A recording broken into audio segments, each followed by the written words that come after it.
വാക്യം. യെശയ്യാവ് എന്ന് പറയുന്നത് ഇസ്രായേൽ ജനങ്ങളും ഇസ്ലാം ജനങ്ങളും ക്രൈസ്തവരും ഒരുപോലെ വിശ്വസിക്കുന്ന ഒരു പ്രവചന പുസ്തകമാണ്. തന്നെയല്ല, അനേക ഹിസ്റ്റോറിക്കൽ ബാക്ക്ഗ്രൗണ്ടുകളും രാജ്യങ്ങളെക്കുറിച്ചുള്ള പ്രവചനങ്ങൾ, യേശുക്രിസ്തു, സഭ, അങ്ങനെ ഒരുപാട് കാര്യങ്ങളെക്കുറിച്ച് പ്രവചിച്ച 66 പുസ്തകങ്ങളാണ് യെശയ്യാവ് എന്ന് പറയുന്നത്. അതിലൊരു വാക്യമാണ് നമ്മളിപ്പോൾ വായിക്കുന്നത്. അതിൽ നിറവേറിയ പ്രവചനങ്ങൾ പലതുണ്ട്, നിറവേറിക്കൊണ്ടിരിക്കുന്നുണ്ട്, ഇനി നിറവേറാൻ പോകുന്നതുമുണ്ട്. നമുക്കെപ്പോഴും സംഭവിക്കാൻ പോകുന്ന കാര്യങ്ങളെക്കുറിച്ച് കേൾക്കുന്നത് പൊതുവെ എല്ലാ മനുഷ്യർക്കും വളരെ താല്പര്യമുള്ളൊരു വിഷയമാണ്. ഈ കഴിഞ്ഞ ആഴ്ചകളിൽ പലയിടത്തു നിന്നിങ്ങനെ പല വിഭാഗത്തിൽപ്പെട്ടവർ, അതായത് ക്രിസ്ത്യാനികളും അക്രൈസ്തവർ പോലും ചിലരെന്നെ വിളിച്ച് ഇപ്പോഴത്തെ അവസ്ഥകളെക്കുറിച്ചൊക്കെ ഇങ്ങനെ ചോദിക്കുകയുണ്ടായി. ഇറാൻ വിഷയം, ഇസ്രായേൽ വിഷയം, അല്ലെങ്കിൽ എന്താ സംഭവിക്കാൻ പോകുന്നത്, ലോകാവസാനമാണോ? ഒരു ഉസ്താദ് പറഞ്ഞു 48 ലോകം അവസാനിക്കും, വേറെ ചിലർ പറയുന്നു ഇതോടുകൂടി ലോകം അവസാനിക്കാൻ പോവുകയാണ്. അപ്പോൾ ഈ കൺഫെഷനെല്ലാം വെച്ചുകൊണ്ട് ചിലർ ഇങ്ങനെ വിളിക്കാനിടയായി. വേറൊരാളുടെ സംശയം ഇതാണ്, ഇസ്രായേൽ എന്തിനാ ഒരു നക്ഷത്രം ചിഹ്നമാക്കി വെച്ചിരിക്കുന്നത്? മറ്റൊരാളുടെ സംശയമാണ്, എന്താണ് അതിൻ്റെ അർത്ഥം, എന്താണ് അവരുടെ നക്ഷത്രത്തിൻ്റെ ഉദ്ദേശം?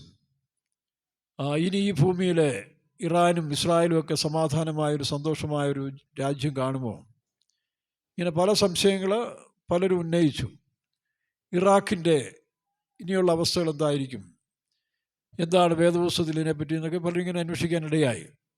അപ്പോൾ എനിക്ക് തോന്നി ആ വിഷയങ്ങൾ എനിക്കറിയാവുന്ന വിധത്തിൽ കുറച്ച് പറയാവുന്നൊരു താല്പര്യം തോന്നിയിരിക്കുകയാണ്. ദൈവത്തിൽ ആശ്രയിച്ചുകൊണ്ട് നമുക്ക് തുടങ്ങാം. യെശയ്യാ 61 3 വാക്യം ഒന്ന് വായിച്ച്, മൈക്കിൽ കൂടെ വ്യക്തമായിട്ട് വായിക്കുക. യഹോവ സിയോനെ ആശ്വസിപ്പിക്കുന്നു, അവൻ അതിന്റെ സകല ശൂന്യങ്ങളെയും ആശ്വസിപ്പിച്ച് അതിന്റെ മരുഭൂമിയെ ഏദനെ പോലെയും അതിന്റെ നിർജ്ജന പ്രദേശത്തെ യഹോവയുടെ തോട്ടത്തെ പോലെയും ആക്കുന്നു. ഇവിടെ മരുഭൂമിയെ ഏദനെ പോലെയും നിർജ്ജന പ്രദേശത്തെ ദൈവത്തിൻ്റെ തോട്ടം. അപ്പോൾ ഏദൻ തന്നെ നമുക്ക് ആദ്യമായിട്ട് ചിന്തിക്കാം. ഞാൻ പറഞ്ഞല്ലോ, ഏദൻ, ഇറാൻ, ഇസ്രായേൽ, ഇറാഖ്, പിന്നീട് യഹൂദന്മാരുടെ കുടിയിലെ നക്ഷത്രം, ഇങ്ങനെയുള്ള പല സംശയങ്ങളുള്ളതുകൊണ്ട് ഏദൻ തോട്ടം, ഒരുപാട് പാട്ടുകളൊക്കെ നമുക്ക് ആത്മീയമായും കേട്ടിട്ടുണ്ട്. വയലാറും മറ്റു പലരും ഈ ഏദൻ തോട്ടത്തെക്കുറിച്ചൊക്കെ പാടിയത് നമ്മൾ കേട്ടിട്ടുണ്ട്. അപ്പോൾ എന്താണ് ഏദൻ തോട്ടം, അല്ലെങ്കിൽ എവിടെയാണ് ഏദൻ തോട്ടം? നമ്മൾ ചിലരൊക്കെ ചിലത് കേട്ടിട്ടുണ്ടെങ്കിലും കേൾക്കാത്തവർക്ക് വേണ്ടി നമ്മളൊന്നുകൂടെ പറയുകയാണ്. ഏദൻ തോട്ടം എന്ന് പറയുന്നൊരു അവസ്ഥ ഭൂമിയിലുണ്ടായിരുന്നോ? നാം ചിന്തിക്കുമ്പോൾ ഏദൻ ഭൂമിയിലുണ്ടായിരുന്നു. അങ്ങനെ തന്നെയാണ് വേദപുസ്തകം വളരെ വ്യക്തമായിട്ട് പറയുന്നത്. ഇന്ന് എല്ലാ മതഗ്രന്ഥങ്ങളും ചില നല്ല കാര്യങ്ങൾ പറയുന്നെങ്കിലും വേദപുസ്തകം ചരിത്ര സത്യ വേദപുസ്തകമാണ്. ചരിത്രവും സത്യവും ഒരുപോലെ കൃത്യമായിട്ട് വ്യാഖ്യാനിച്ചുകൊണ്ട് പോകുന്നൊരു പുസ്തകമാണ് ഈ ബൈബിൾ എന്ന് പറയുന്നത്. അത് ഓരോ കാലഘട്ടങ്ങളിലെ ചരിത്ര സത്യങ്ങൾ അതിൽ എഴുതിയിട്ടുണ്ട്. ഇനി മനുഷ്യൻ്റെ ആവശ്യത്തിനായിട്ട് അവൻ്റെ മനുഷ്യ ഉൽപ്പത്തി മുതൽ ഇങ്ങോട്ടുള്ള കാര്യങ്ങൾ നമുക്ക് ഗ്രഹിക്കാൻ കഴിയും. നമുക്കറിയാം, ദൈവത്തെക്കുറിച്ചുള്ള കോൺസെപ്റ്റിൽ ആർക്കും ഒരു പിടിയില്ല. എത്ര വർഷം മുമ്പാണ് ദൈവം തൻ്റെ പ്രവൃത്തിയിൽ നിരതനായിരുന്നുള്ളത് വയ്ക്കുമ്പോൾ വേദപുസ്തകത്തിൽ വാക്യമുണ്ട്, അനാദിയായും, ദൈവമേ നീ അനാദിയായും ശാശ്വതമായും. അപ്പോൾ അനാദിയായും ശാശ്വതമായൊരു ദൈവത്തിൻ്റെ കണക്കൂട്ടിൽ മനുഷ്യൻ്റെ കാഴ്ചപ്പാടിലല്ല. കാരണം ദൈവത്തിന് പത്രോസ്ലീഹ പറയുന്ന പോലെ 1000 സംവത്സരം ഒരു ദിവസം പോലെയാണ്. അപ്പോൾ നമ്മൾ ഒരു ദിവസം കൂടുന്നത് ദൈവത്തിൻ്റെ കീഴിൽ 1000 സംവത്സരമാണ്. അപ്പോൾ നമ്മൾ 10 ദിവസം എന്ന് പറയുമ്പോൾ അവിടെ 10,000 ആയി. അങ്ങനെ അതാണ്. അപ്പോൾ ദൈവത്തിന് ഈ സമയം പോകുന്നതൊന്നും കാര്യമില്ല. അപ്പോൾ അനാദിയായും ശാശ്വതമായും. പിന്നെ നമ്മൾ വായിക്കുമ്പോൾ ആദിയിൽ നിന്നാണ്. വേദപുസ്തകത്തിൻ്റെ ആദ്യ പുസ്തകമായ ഉൽപ്പത്തി, എല്ലാവരുടെയും ആരംഭം. ഉൽപ്പത്തി എന്ന് പറയുമ്പോൾ എല്ലാത്തിൻ്റെ ആരംഭമാണ്. അപ്പോൾ ആ ഉൽപ്പത്തി നമ്മൾ നോക്കുമ്പോൾ അവിടെ വാക്യം ഇങ്ങനെ എഴുതിയിരിക്കുന്നു. 1-ാം വാക്യത്തിൽ വായിക്കുമ്പോൾ ആദിയിൽ ദൈവം ആദിയിൽ ദൈവം ആകാശവും ഭൂമിയും സൃഷ്ടിച്ചു. ഇനിയിപ്പോൾ അതിന് സംശയിക്കേണ്ട ആവശ്യത്തിന് അവിടെ തുടങ്ങിയാൽ പോരെ.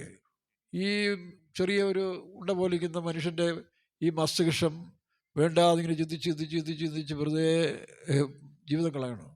പണ്ട് നമ്മുടെ ഒരു കൂടെ കിടന്നൊരു കൃഷിക്കാരൻ സഹോദരൻ, ഞാനും അന്ന് ഫാദർ പോയി. അപ്പോൾ ഞാനിങ്ങനെ മാളത്തെ കിടക്കുക, അപ്പുറത്ത് ആ സഹോദരൻ കിടപ്പുണ്ട്. പുള്ളിക്ക് രാത്രി ഉറക്കം വരുന്നില്ല. ഇച്ചിരി പ്രായമുള്ളൊരു മനുഷ്യനാണ്, നല്ല നിലാവുള്ളൊരു ദിവസം ആ പുള്ളി ഉറങ്ങുന്നില്ല. ഞാൻ ചോദിച്ചു, എന്താ ചേട്ടാ ഉറങ്ങാത്തത്? ഇല്ല മോൻ ഉറങ്ങിക്കോളാം. പിന്നെ നോക്കും പുള്ളി ഇങ്ങനെ ആകാശത്തോട് നോക്കിയിരിക്കുക. ഞാൻ ചോദിച്ചു, എന്താ സംഭവം? അല്ല മോനെ, ഞാൻ ചിന്തിക്കുക, ആരെന്ത് കഷ്ടപ്പെട്ട ഈ നക്ഷത്രമൊക്കെ ഇങ്ങനെ കൊണ്ട് ഒട്ടിച്ചു വെച്ചത്? ഇതാരുടെ പണിയായത്? വല്ല ആവശ്യമുണ്ടോ? വേർത്ത് ചോദിച്ച പോലെ കറുത്ത പശു പച്ച പുല്ല് തിന്നുന്നു, വെളുത്ത പാല് വരുന്നു. എന്തോ അതിൻ്റെ പരിണാമം? ആട്ടുകിടാക്കൾ വർഷങ്ങളായിട്ടിങ്ങനെ നല്ല ഗുളിക പോലെ ആട്ടുംകാട്ട് വിടുന്നതിൻ്റെ രഹസ്യം എന്താണെന്ന് ചോദിച്ചാൽ അതാണ് ദൈവത്തിൻ്റെ പ്രവൃത്തി. ദൈവം തൻ്റെ വാക്കിനാൽ സൃഷ്ടിച്ചപ്പോൾ എല്ലാം മനോഹരമായിരുന്നു. മനുഷ്യ, നിൻ്റെ ഈ കൊച്ചു ബുദ്ധിയിൽ ഇതിട്ടിങ്ങനെ തിരിക്കാൻ പോയാൽ കുറേ കഴിയും പട്ടുപിടിക്കത്തേ ഉള്ളൂ.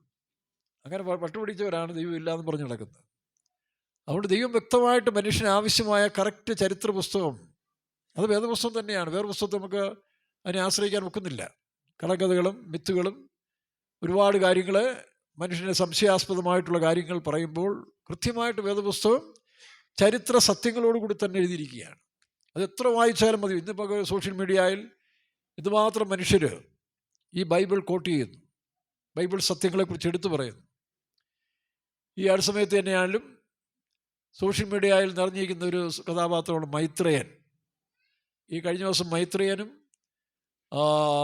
രാഹുൽ ഈശ്വരും പിന്നെ ആഷ്മി, ഒരു കൊച്ചുമിടുക്കനാ അല്ലേ, ആരെയും നാക്കുകൊണ്ട് അടിച്ചു കയറക്കാൻ വിശേഷ ശക്തിയുള്ളൊരു പാർട്ടിയാണ്. പക്ഷെ എന്താ സംഭവിച്ചത്? മൈത്രേയൻ്റെ വാക്കിൻ്റെ മുമ്പിൽ ആഷ്മി കുടുങ്ങിപ്പോയി. ചിലപ്പോൾ ഞാനിങ്ങനെയുള്ളതൊക്കെ കേൾക്കും. കാരണം നമ്മുടെ സഹോദരങ്ങളല്ലേ, ഒരു ഇത് പറഞ്ഞാൽ അതൊക്കെ നമുക്ക് എന്താണെന്ന് അറിയാമല്ലോ. ഇവരുടെ സ്റ്റാൻഡേർഡും കാര്യങ്ങളും നല്ലതും കാണും, അത് നമുക്ക് അംഗീകരിക്കാത്തതും കാണും. താറാവ് തീറ്റിന്ന പോലെ നമുക്ക് ആവശ്യമുള്ള എടുത്താൽ മതില്ലോ, ബാക്കി വിട്ടേക്കാമല്ലോ. അപ്പോൾ പക്ഷെ മൈത്രേയൻ പല സ്ഥലത്തും പറഞ്ഞൊരു കാര്യം, യേശുക്രിസ്തുവിൻ്റെ ഒരു കാര്യം തന്നെ എടുത്ത് ചില മതപണ്ഡിതന്മാരോട്, നിങ്ങൾ ഈ മതങ്ങൾ പ്രചരിപ്പിക്കുന്നതിന് പകരം യേശുക്രിസ്തു പറഞ്ഞൊരു വാക്യം നിങ്ങൾക്ക് ഓർമ്മയുണ്ടോ? അന്യനെ സ്നേഹിക്കുക, ശത്രുക്കളെ സ്നേഹിക്കുക. അതൊരു ബുദ്ധിമുട്ടുള്ള കാര്യമാണെങ്കിലും അതല്ലേ വിഷയം എന്ന് അദ്ദേഹം പറയാനിടയായി. അപ്പോൾ തൻ്റെ ഒരു സംശയം ഇതാണ്, ഒരു കാര്യം എനിക്ക് അംഗീകരിക്കാൻ ഒക്കത്തില്ല, യേശുക്രിസ്തുവിൻ്റെ ഉപദേശം വചനങ്ങൾ മനുഷ്യൻ അംഗീകരിക്കാൻ പോയാൽ അത് പ്രയോജനമില്ല. അതിൻ്റെ അർത്ഥം അടി കൊടുക്കണമെന്നാണ് പുള്ളിയുടെ അഭിപ്രായം. അങ്ങനെയാണല്ലോ പത്രോസ് വാളെടുത്തത്. പത്രോസ് വാളെടുത്തപ്പോൾ യേശു പറഞ്ഞില്ല, വാളുറയിലിടുക, വാളെടുക്കുന്നവൻ എന്നിവർ വാളുറയിലിടുന്നു, അന്നേ സമാധാനം ഉണ്ടാകത്തുള്ളൂ. അത് ഇസ്രായേലായാലും ശരി, പിന്നെ അറബ് രാജ്യങ്ങളായാലും ശരി, ഏത് രാജ്യങ്ങളും സമാധാനം ഉണ്ടാക്കണമെങ്കിൽ വാൾ ആദ്യം ഉറയിലിടണം. വാളും കൊണ്ട് വെട്ടിക്കൊണ്ട് സമാധാനം പറഞ്ഞാൽ ഒക്കുമോ? പക്ഷെ അതിനൊരു പരിഹാരം, സൊല്യൂഷൻ ഉണ്ട്. അപ്പോൾ അദ്ദേഹം ഇങ്ങനെ പറയാനിടയാ. അപ്പോൾ തൻ്റെ ഒരു സംശയം എന്താ, യേശു ക്രിസ്തു പറഞ്ഞിരിക്കുന്നത് ഒരു കർണം കാണിച്ചാൽ മറുകർണം കാണിച്ചു കൊടുക്കാനാണ് പറയുന്നത്. അതിന് പുള്ളിയോട് യോജിപ്പില്ലെന്നാണ്. കാരണം അങ്ങനെ കാണിച്ചു കൊടുത്തത് യേശുവിനെ ക്രൂശിച്ചില്ലേ? യേശു ക്രിസ്തു മറുകർണം കാണിച്ചു കൊടുത്തിട്ടും ക്രൂശിച്ചില്ല, അപ്പോൾ അതിന് വിലയില്ലെന്നാണ് പുള്ളി പറയുന്നത്. അത് രണ്ടും രണ്ടാ മൈത്രയാണ്. യേശു ക്രിസ്തു പറഞ്ഞതിൻ്റെ കാരണം, ഇന്ന് ലോകത്തിൽ ശക്തിമാന്മാരും ബലവാന്മാരും വളരെ കുറവാണ്. അപ്പോൾ എതിർത്ത് ജീവിച്ച് മുന്നോട്ട് പോകാവുന്ന ഒരു കാലമല്ല. ഏതോ മല്ലന്മാരും ശക്തന്മാരും രണ്ടും കൽപ്പിച്ച് പോകുന്ന ഒരു ചുരുക്കം പേര് ലോകത്തിലുണ്ട്. അവരോട് മത്സരിക്കാൻ മറ്റു മനുഷ്യരെ കൊണ്ട് സാധിക്കില്ല. അതിന് ഏറ്റവും നല്ല പണി, ഒന്നടിച്ചോ ശരി കൊണ്ട് അടുത്തും കൂടെ കാണിച്ചു കൊടുക്കും. സ്വാഭാവികമായിട്ടും ആ മനുഷ്യൻ അതോട് അടിനിർത്തി പോകും. അപ്പോൾ തിരിച്ച് പ്രതികരിക്കാത്തൊരു മനുഷ്യനോട് കൂടുതൽ തല്ലലറില്ലല്ലോ, അല്ലെങ്കിൽ അത്രയും കാട്ടാളന്മാരായിരിക്കണം. അത് പിന്നീട് പ്രകൃതി തന്നെ അവരെ ശിക്ഷിച്ചോളും. എന്നാൽ യേശു ക്രിസ്തു ക്രൂശിക്കപ്പെട്ടതും ഇതും രണ്ടും രണ്ടാണ്. കർത്താവായ യേശു ജനിക്കുന്നതിന് മുമ്പ് താൻ ഭൂമിയിൽ വന്ന് ക്രൂശിക്കപ്പെടണമെന്നും യെശയ്യാപ്രവചനത്തിൽ പ്രവാചക പുസ്തകങ്ങളെല്ലാം എഴുതിയിട്ടുണ്ട്. അപ്പോൾ അങ്ങനെ യേശു ക്രിസ്തു മരിച്ചതിൻ്റെ കാരണം യാഗം, ബലി. ആ ബലിയിനാലാണ് നാം അതിൽ വിശ്വസിക്കുമ്പോൾ, കാരണം വിശ്വാസമാണല്ലോ എല്ലാം, വിശ്വാസമാണ് എൻ്റെ ബേസിക്കിൽ. ഒരു ഡോക്ടറെ അടുത്ത് പോകുമ്പോൾ ആ ഡോക്ടറെ വിശ്വസിക്കുന്നു. ബസ്സിൽ കയറി നമ്മൾ യാത്ര ചെയ്യുമ്പോൾ ആ ബസ്സിലെ ഡ്രൈവറെ വിശ്വസിച്ചില്ലേ കയറുന്നേ? അപ്പോൾ വിശ്വാസം അടിസ്ഥാനമാണ്. പക്ഷേ ആ വിശ്വാസത്തെ തെറ്റായ രീതിയിൽ വ്യാഖ്യാനിക്കുമ്പോഴാണ് മനുഷ്യൻ കുടുങ്ങിപ്പോകുന്നത്. അതുകൊണ്ടാണ് പലവിധ വ്യാഖ്യാനങ്ങളും മതഗ്രന്ഥങ്ങളും, യഹൂദ മതം പോലും തെറ്റായി മനുഷ്യനെ വ്യാഖ്യാനിക്കാൻ തുടങ്ങിയുകൊണ്ടാണ് യേശു ക്രിസ്തു ശരിയായ സത്യം അവിടെ അറിയിക്കാൻ തുടങ്ങിയത്. അപ്പോൾ യേശുവിനെ അവർ ക്രൂശിച്ചെങ്കിൽ നമുക്കൊരു കാര്യം അറിയാം, പല പ്രാവശ്യം യേശുവിനെ കൊല്ലാൻ ശ്രമിച്ചെങ്കിൽ യേശു ഒരു വാക്ക് പറയുന്നുണ്ട്, ഇന്നും നാളെ എൻ്റെ സമയം വരെ ഞാൻ പ്രസംഗിക്കും, അത് കഴിയുമ്പോൾ നിങ്ങളുടെ തരും, നിങ്ങൾ ചെയ്തു. ഇത് ദൈവത്തിൻ്റെ നിർണയമാണ്. അല്ല മറുകരണം കാണിച്ചു കൊടുത്തുകൊണ്ട് പ്രതികരിക്കാത്തതുകൊണ്ടാണെന്ന് പറയുന്നത് അത് ഹിറ്റ്ലറിൻ്റെയും പിന്നെ സ്റ്റാലിൻ്റെയും സിദ്ധാന്തങ്ങളാണ്. അത് പഠിച്ച് നമ്മൾ അകത്ത് വെച്ചിരുന്നാൽ നമ്മൾ പലപ്പോഴും അതിനനുസരിച്ച് നമ്മൾ വിധി കൽപ്പിത്തുള്ളൂ.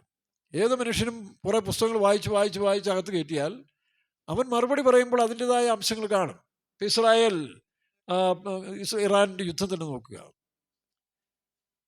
ഒരു കാര്യം നമുക്ക് സമ്മതിച്ചേ പറ്റത്തുള്ളൂ. എന്താ? നെതന്യാവ് അന്നേ പറഞ്ഞു, ഞങ്ങൾ ആയുധം താഴെ വെച്ചാൽ പിന്നെ ഇസ്രായേലില്ല. അത് പേർഷ്യൻ ആളും പറയുന്നുണ്ടല്ലോ, ഞങ്ങൾ അവരെ പൊടിയാക്കി കളയും. അതാരെങ്കിലും സമ്മതിക്കുമോ? നിന്നെ ഞാൻ തീർത്ത് കളയും, പൊടിയാക്കുമെന്ന് പറഞ്ഞാൽ പിന്നെ രണ്ടും കൽപ്പിച്ച് അവർ നീങ്ങത്തുള്ളൂ. അപ്പം ഇതിനൊരു സൊല്യൂഷൻ എങ്ങനെ നടക്കും? ഇന്ന് രാവിലെ ഞാൻ ഒരാൾ ഇങ്ങനെ സംഭാഷിക്കുന്നത് കേട്ടു. എന്താ?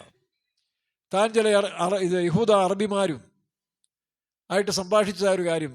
ഇസ്രായേൽ ദേശത്ത് പോയപ്പോൾ ഇന്ത്യയിൽ അറിയപ്പെട്ടൊരു മനുഷ്യൻ ചില യഹൂദ അറബികളുമായിട്ട് സംസാരിച്ച കൂട്ടത്തിൽ താൻ ഇങ്ങനെ ഒരു കാര്യം ചോദിച്ചു.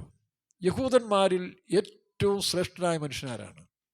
ഏറ്റവും അറിയപ്പെട്ടവരും ശ്രേഷ്ഠനായ മനുഷ്യൻ. അപ്പം അവർ പറഞ്ഞത്, റബിമാരാന്ന് ഓർക്കണം, അവർ പറഞ്ഞത് നെതന്യാവിൻ്റെ ജ്യേഷ്ഠൻ ആരാ? യോനാഥാൻ. NDB ഉഗാണ്ടയിലെ ഓപ്പറേഷന് ക്യാപ്റ്റനായി പോയതായ ആ ഓപ്പറേഷൻ കൈകാര്യം ചെയ്യുന്നതായ യോനാഥാൻ എന്ന് പറയുന്നവൻ നെതന്യാവിൻ്റെ ജ്യേഷ്ഠനാണ്. താനത് ഭംഗിയായ ഓപ്പറേഷൻ നടത്തിയിട്ടെങ്കിലും അവസാനം ഒരു ഇസ്രായേൽ ബന്ദി അവിടെ മരിച്ചു വീണുപോയി അറിയാതെ. അവർക്ക് ഭാഷ മനസ്സിലാകാതെ പെട്ടെന്ന് അവർ മരിച്ചു തോക്കുകൊണ്ട്. ആ ബോഡി എടുക്കാൻ വേണ്ടി തിരിച്ചു പോയതാണ്. നോക്കണം, അവരുടെ ഉത്തരവാദിത്വം നോക്കിയേ. അതിനെ വേണം ഉപേക്ഷിച്ചിട്ട് പോകാൻ, ചത്തതല്ലേ. പക്ഷേ ആ ബോഡി പോലും യഹൂദൻ കളയാൻ ഇഷ്ടപ്പെടാത്തത് കൊണ്ട് അവൻ ബോഡി എടുക്കാൻ പോയപ്പോഴാണ് ഈ വെടികൊണ്ട് കിടന്ന ഒരു ഉഗാണ്ടക്കാരൻ തോക്കെടുത്ത് യോനാഥാനെ വെടിവെച്ചു. അങ്ങനെയാണ് യോനാഥാൻ മരിച്ചത്. അപ്പോൾ അതിലാണ് ഏറ്റവും ശ്രേഷ്ഠം. ഇദ്ദേഹം പറഞ്ഞ അല്ല, മറ്റൊരു യഹൂദനുണ്ട്, യേശുക്രിസ്തു. ആ യേശുക്രിസ്തു എന്ന യഹൂദനാണ് ലോകത്തിൽ സമാധാനം വരുത്തിയതും അദ്ദേഹത്തിന് മാത്രമേ സമാധാനം കൊണ്ടുവരാൻ കഴിയൂ. യേശു എന്താ പറഞ്ഞു? എൻ്റെ സമാധാനം ഞാൻ നിങ്ങൾക്ക് തന്നേച്ചു പോകുന്നു, ലോകം തരുന്ന പോലെയല്ല. താൻ പ്രസംഗിക്കുക മാത്രമല്ല ചെയ്തത്, ആ ലോക സമാധാനത്തിനും മനുഷ്യൻ്റെ രക്ഷയ്ക്കും വേണ്ടി തൻ്റെ ജീവനെ കൂടെ ഊറ്റിക്കൊടുത്തതാണ് യേശുക്രിസ്തു. ഒരു ഹിന്ദു സഹോദരനാണ് പറഞ്ഞത്. ഈ പറഞ്ഞ ഒരു ഹിന്ദു ബ്രാഹ്മണനാണ്. ആ ഹിന്ദു ബ്രാഹ്മണൻ പറഞ്ഞാണ്, ആ യേശുക്രിസ്തു ഇസ്ലാമിന് എന്തുകൊണ്ട് യേശുക്രിസ്തുവിനെ ഏറ്റുകൊള്ളുന്നില്ല? ഇസ്ലാമിൻ്റെ പ്രവാചകനല്ലേ? അദ്ദേഹം പറഞ്ഞാണ്, ഇസ്ലാമിൻ്റെ പ്രവാചകനാണല്ലോ യേശുക്രിസ്തു. പുള്ളി പറഞ്ഞു, ഞാൻ ഖുർആൻ വായിച്ചിട്ടിൽ അതിനകത്തും ഏറ്റവും ഹൈലൈറ്റ് നിൽക്കുന്നതും ദൈവത്തന്നായ യേശുക്രിസ്തുവാണ്. യഹൂദന്മാരും വരവിന് വേണ്ടി കാത്തിരിക്കുന്ന യേശുക്രിസ്തുവിനെയാണ്. ക്രിസ്ത്യാനികൾ ഈ യേശുക്രിസ്തുവിനെ സ്വീകരിച്ചത് കൊണ്ടാണ് ലോകം മുഴുവനും യഹൂദന്മാർക്ക് പോലും പ്രശസ്തി ഉണ്ടായത്. കാരണം അവരാണ് ഇത് കൂടുതൽ പ്രചരിപ്പിച്ചത്. അപ്പോൾ നിങ്ങൾ യേശുക്രിസ്തുവിൻ്റെ കോഡ്, അതായത് ആബ്രഹാം കോഡ് എന്ന് പറഞ്ഞപ്പോൾ, അബ്രഹാമിക് കോഡ് എന്ന് പറഞ്ഞത് ഇസ്രായേലും സുന്നി രാജ്യങ്ങളും കൂടെ ചേർന്ന് സ്ഥാപിച്ചല്ലോ, സൗദി അറേബ്യ, UAE. അതുകൊണ്ടാണ് അവർ ഈ യുദ്ധത്തിൽ ഇടപെടാത്തത്. പക്ഷേ ഷിയ മുസ്ലിങ്ങളടങ്ങിയ ഈ ഇറാൻ അങ്ങനൊരു പോരാട്ടം നടത്തുകയാണ്, ഇസ്രായേലിനെ പൊടിയാക്കും. ഇത് മുൻപ് പലരും പറഞ്ഞിട്ടുണ്ട്. നമുക്ക് ഇസ്രായേലിൻ്റെ പക്ഷം നിൽക്കേണ്ട ആവശ്യമൊന്നും ഞാൻ നിൽക്കത്തുമില്ല. നമ്മൾ യേശുക്രിസ്തുവിൻ്റെ മാർഗ്ഗക്കാരാണ്, നമുക്ക് മതമൊന്നുമില്ല. നമുക്ക് രണ്ട് ഭാവവും. യഹൂദൻ എന്ത് വിശേഷതയെന്ന് അപ്പോസ്തലൻ ചോദിച്ച പോലെയാണ് ഒരു ചോദ്യം. ആത്മീയമായ ഭാഷയിൽ യഹൂദൻ എന്താ വിശേഷത? യഹൂദൻ ലോകത്തിന് ഒരുപാട് സംഭാവനകൾ ചെയ്തിട്ടുണ്ട്, സത്യമാണ്. കണ്ടുപിടുത്തങ്ങളിൽ യഹൂദന്മാർ ചെയ്ത നന്മകളുടെ ഒരു അയലത്ത് പോലും വേറെ ആരും വന്നിട്ടില്ല, അതൊക്കെ സത്യമാണ്. അപ്പോൾ മൈത്രേയൻ ചോദിച്ച പോലെ അവന്മാർ എന്ത് ചെയ്തെന്ന് ചോദിച്ചാൽ, അദ്ദേഹം ഇത്രയും അറിവില്ലാത്ത മനുഷ്യനായി പോയല്ലോ എന്ന് ഞാൻ ചിന്തിച്ചതാണ്. യഹൂദന്മാർ ലോകത്തിന് കൊടുത്ത സംഭാവനകൾ. അദ്ദേഹം അതിന് പറഞ്ഞിരിക്കുന്ന ഷൈലോക്കിൻ്റെ അമ്മമാർ പണപ്പിരിവുകാരായിരുന്നു, പലിശക്കാരായിരുന്നു. അത് കുറേ പേരുണ്ട്. ക്രിസ്ത്യാനികൾ പലിശക്കാരില്ലേ? പെന്തിക്കോസിൽ പോലും ചിലരെ എണ്ണി നോക്കിയാൽ പലിശ വാങ്ങിക്കുന്നവരുണ്ടല്ലോ, പെന്തിക്കോസുകാർ പോലും. അപ്പോൾ ആ ഷൈലോക്കിൻ്റെ ഒരു കഥ കൊണ്ട് യഹൂദന്മാരെല്ലാം മോശമായില്ല. എന്തുമാത്രം നന്മകളും അവരും ചെയ്തു. ഹിന്ദുക്കൾ ചെയ്യുന്നില്ലേ? ക്രിസ്ത്യാനികൾ ചെയ്യുന്നില്ലേ? അപ്പോൾ എല്ലാ മനുഷ്യരിലും 3 ഗ്രൂപ്പുകളുണ്ട്. ഒന്ന് BPL, ബിലോ ഗ്രേഡ് ഉള്ളവരാണ്. മറ്റത് മീഡിയം, അതെല്ലാത്തിനും ഉണ്ട്. ഇനിയും കുറച്ച് ആളുകൾ ഒരു ഹൈ ലെവലിൽ ആത്മീയമായും ജ്ഞാനമായും പിന്നെ ബോധമുള്ളവരും എല്ലായിടത്തും ഉണ്ട്. അപ്പോൾ ഈ ബ്രാഹ്മണ സഹോദരൻ ഈ റബിയാരോട് പറഞ്ഞു, അല്ല, യേശു ക്രിസ്തുവാണ്. നിങ്ങളൊരു കാര്യം ചെയ്യ്, അറബികളും യേശു ക്രിസ്തുവിനെ വിശ്വസിക്കുന്നുണ്ട്. ഈസാ നബി, യേശു ക്രിസ്തു വീണ്ടും വന്ന് ഞങ്ങൾക്ക് രക്ഷ നൽകുന്നവരെ അവർ വിശ്വസിക്കുന്നുണ്ട്. ഏതാ? ദജ്ജാൽ ഭൂമിയിൽ വന്ന് യഹൂദന്മാരെ പീഡിപ്പിക്കുന്നതൊപ്പം തന്നെ ഇസ്ലാമിക ആളുകളെയും നശിപ്പിക്കുന്നവർ പറയുന്നു. ഇപ്പോൾ കഴിഞ്ഞ ദിവസം ഒരു മൗലവിയുടെ ഒരു വീഡിയോ നമ്മൾ കേട്ടുകൊണ്ടിരുന്നില്ലേ? നിങ്ങൾ കണ്ടു കാണും പലരും. അദ്ദേഹം മുൻപ് 2000 മുതൽ പ്രസംഗിക്കുന്ന പ്രസംഗമാണെന്നാണ് പറയുന്നത്. എന്താ? ഇനി വരും കാലത്തിൽ ഇറാൻ ആക്രമിക്കപ്പെടുമെന്നും ഒരു മുസ്ലിം മൗലവിയായി പറയുന്നത്. ഉസ്താദ്, പേര് ഞാൻ വന്നു, സലീം വാസ്ലിയോ, ആർക്കും പേരറിയാവോ? പേര് ഞാൻ മറന്നുപോയി. അപ്പം അദ്ദേഹം നല്ല കുറച്ചുകൂടെ വ്യക്തമായിട്ട് സംസാരിക്കുന്നൊരു മനുഷ്യനാണ്. അപ്പം താൻ പറഞ്ഞു, ഇതാണ് വരും കാലത്തിൽ ഇറാൻ ആക്രമിക്കപ്പെടും. എത്രയാ 2 വർഷങ്ങൾക്ക് മുമ്പ് തന്നെ ഇപ്പോഴും പറഞ്ഞുകൊണ്ടിരിക്കുന്ന കാര്യമാണ്. ഇറാൻ ആക്രമിക്കപ്പെടും, ഇറാന് നാശം ഉണ്ടാകും എന്നാണ് ആ ഉസ്താദ് പറയുന്നത്.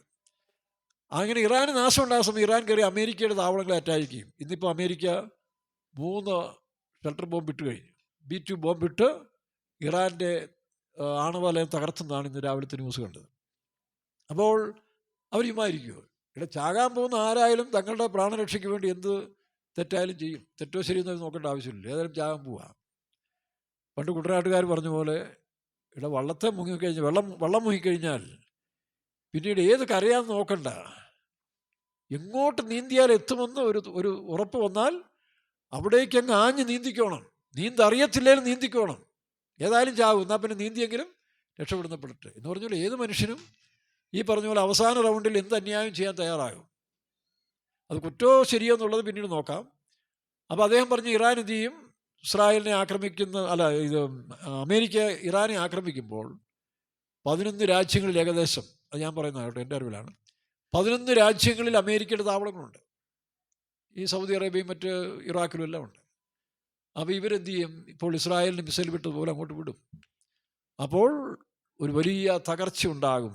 അറബി രാജ്യങ്ങൾക്ക് അറിയാതായാലും അറബി രാജ്യങ്ങൾ അതിനകത്ത് ഇൻവോൾവായി ഒരു വലിയ തകർച്ച അറബ് ലോകത്തിലുണ്ടാകുമ്പോഴാണ് ഇമാം മഹദി രക്ഷകനായിട്ട് വരുന്നത് എന്ന് അദ്ദേഹം പ്രത്യേകം പറയുന്നുണ്ട്. നിങ്ങളുടെ കേൾക്കാതെ. അപ്പോൾ അവർ ഇമാം മഹദിയെ കാത്തിരിപ്പോൾ രക്ഷകൻ ഈസാ നബി രക്ഷകനായിട്ട് വരുന്നു. ദജ്ജാലിൻ്റെ കയ്യിൽ നിന്ന് ദജ്ജാലിനെ കൊന്നിട്ട് ഈസാ നബി സമാധാന രാജ്യം സ്ഥാപിക്കുമെന്ന് ഇസ്ലാമിക പണ്ഡിതന്മാർ പ്രസംഗിച്ച് ഞാൻ കേട്ടിട്ടുണ്ട്. എന്നോട് അവർ സംസാരിച്ചു, ഞങ്ങൾ പലരുമായിട്ട് സംസാരിക്കുമ്പോൾ പറഞ്ഞു ശരിയാന്ന് പറഞ്ഞു. അങ്ങനെയെങ്കിൽ ഈ ബ്രാഹ്മണൻ ചോദിച്ചു, അങ്ങനെയെങ്കിൽ ഈ മുസ്ലിങ്ങൾ ഇസ്ലാം യേശു ക്രിസ്തുവിനെ ഒരു വലിയ നബിയായിട്ട് അംഗീകരിക്കുന്നെങ്കിൽ എന്തുകൊണ്ട് ആ ജീസസ് അല്ലെങ്കിൽ Jesus Christ code, Abrahamic code പോലെ ഇസ്രായേലും അമേരിക്ക ക്രിസ്ത്യാനികളും അറബികളും ചേർന്ന് ഇസ്ലാമും ചേർന്ന് ഒരു യേശു ക്രിസ്തുവിൻ്റെ the code according to Jesus Christ അല്ലെങ്കിൽ അബ്രഹാമിക് കോഡ് എന്ന് പറഞ്ഞ പോലെ തന്നെ യേശുവിൻ്റെ കോഡിലൊരു സമാധാന നിയമം ഉണ്ടാക്കണം. എന്തുകൊണ്ട് സാധിക്കുന്നില്ല? സാധിക്കും ബ്രാഹ്മണ സഹോദര, സാധിക്കാൻ പോവുക. ഇതാ ഞങ്ങൾ പറഞ്ഞുകൊണ്ടിരുന്നത്. അത് തന്നെയാണ് നടക്കാൻ പോകുന്നത്. അത് തന്നെയാണ് ഈ യുദ്ധത്തിൻ്റെ അവസാനത്തിൽ സംഭവിക്കാൻ പോകുന്നത്. എവിടെ അറിയാം? പെട്ടെന്ന് ഒരാൾ വെളിപ്പെടും. കഴിഞ്ഞ പ്രാവശ്യം നമ്മൾ പറഞ്ഞതാണ്, അത് എക്സ്പ്ലെയിൻ ചെയ്യേണ്ട ആവശ്യമില്ല. വെളിപ്പാട് പുസ്തകം 6-ാം അധ്യായത്തിൽ 2-ാം വാക്യത്തിൽ വായിക്കും, വെള്ളക്കുതിരപ്പുറത്ത് ഒരു രക്ഷകൻ, ലോകത്തെ ഈ പറഞ്ഞ ജീസസ് ക്രൈസ്റ്റ് എന്നും പറഞ്ഞു, പക്ഷേ ഒറിജിനൽ യേശു അല്ല. അതാ വിഷയം. ഈ പരുവം നോക്കി മനുഷ്യൻ്റെ പൾസ് അറിയാവുന്നവൻ ലോകത്തിലെ ഈ നേതാക്കന്മാരുൾപ്പെടെ ട്രംപും എല്ലാം ചേർന്ന്, ഞാൻ കഴിഞ്ഞ അങ്ങേ പ്രാവശ്യം പറഞ്ഞില്ലേ, ട്രംപും പിന്നെ എലോൺ മസ്കും കൂടെ മുട്ടനടി തമ്മി പിരിഞ്ഞു പോകുന്ന പറയുന്നുണ്ട്. ഞാൻ പറഞ്ഞു പിരിയത്തില്ല. അപ്പോൾ നിങ്ങൾ കേട്ടല്ലോ, കഴിഞ്ഞ ദിവസം അവരൊന്നായി. കാരണം അങ്ങനെ വരച്ചുള്ളൂ. ഇവരാരും പിരിയേണ്ട സമയമല്ല. ഇവരെല്ലാം ഒന്നായി നിന്നുകൊണ്ട് ഒരു ലോകരക്ഷകനെ അവർ കൊണ്ടുവരാൻ പോവുകയാണ്. അത് ഈ പറഞ്ഞ പോലെ ജീസസ് ക്രൈസ്റ്റ് കോഡാണ്. ഈ ബ്രാഹ്മണൻ സ്വപ്നം കണ്ട ഇത് നടക്കാൻ പോവുകയാണ്. പക്ഷേ ഒറിജിനൽ ക്രിസ്തു അല്ല. ഒറിജിനൽ ക്രിസ്തു 19-ാം അധ്യായത്തിൽ വരുന്ന ഇവർ പറയുന്ന ഇമാം മഹദി എന്നോ അല്ലെങ്കിൽ വരാവുന്ന യേശു ക്രിസ്തു വെള്ള കുതിരപ്പുറത്ത് വരുന്ന രണ്ടാമത്തതാണ്. ഈ 6-ാം വാക്യത്തിൽ പറയുന്ന അവനാണ് ദജ്ജാൽ, അവനാണ് ആൻറ്റി ക്രൈസ്റ്റാണ്, പക്ഷേ ആൻറ്റിയാണ്. അവൻ വളരെ തന്ത്രപരമായിട്ടും ദാനിയേൽ പുസ്തകത്തിൽ വായിക്കുന്നതിൽ ഉപായബുദ്ധിയാൽ നയപരമായി ലോകത്തെ വഞ്ചിച്ച് കളയും. കാരണം എന്താ? ഇപ്പോൾ ട്രംപിൻ്റെ ആറ്റിറ്റ്യൂഡ് നോക്കിയേ. ട്രംപ് അവസരമായിട്ട് സംസാരിക്കുന്നൊരു മനുഷ്യനാണ്. നോക്കണം സംഭവം എന്താ നടക്കുന്നതെന്നും ഈ അനൗൺസ് ചെയ്യുന്നത് തമ്മിൽ എൻ്റെ ഡിഫറൻസ് കാണും. നേതാക്കന്മാർ പോലും കള്ളം പറയാൻ തുടങ്ങി. നമ്മുടെ നേതാക്കന്മാരെ കണ്ടിട്ടില്ലേ? അവസരോചിതമായിട്ട് സംസാരിക്കുക, താൽക്കാലിക ലാഭത്തിന് വേണ്ടി എന്ത് അന്യായങ്ങളും വിളിച്ചു പറയുക.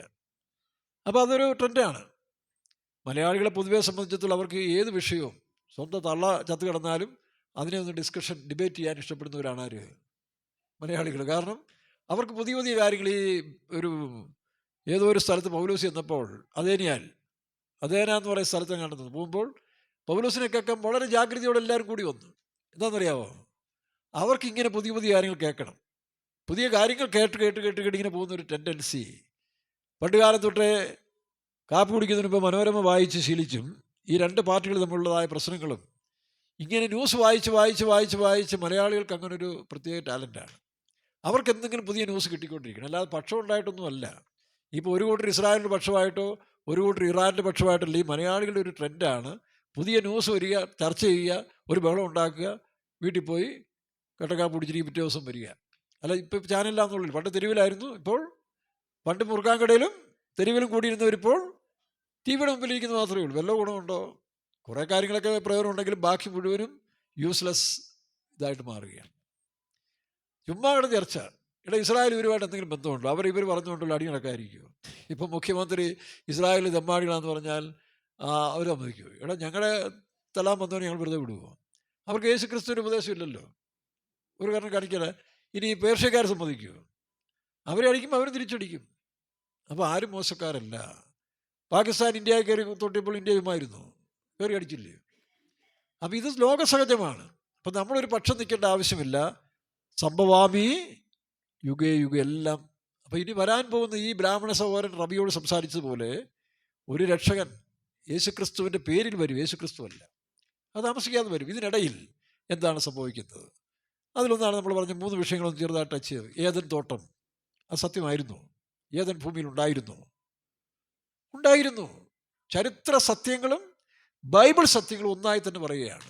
വായിച്ച് ഉൽപ്പത്തി പുസ്തകം 2-ാം അധ്യായത്തിൻ്റെ 14 വായിച്ച്.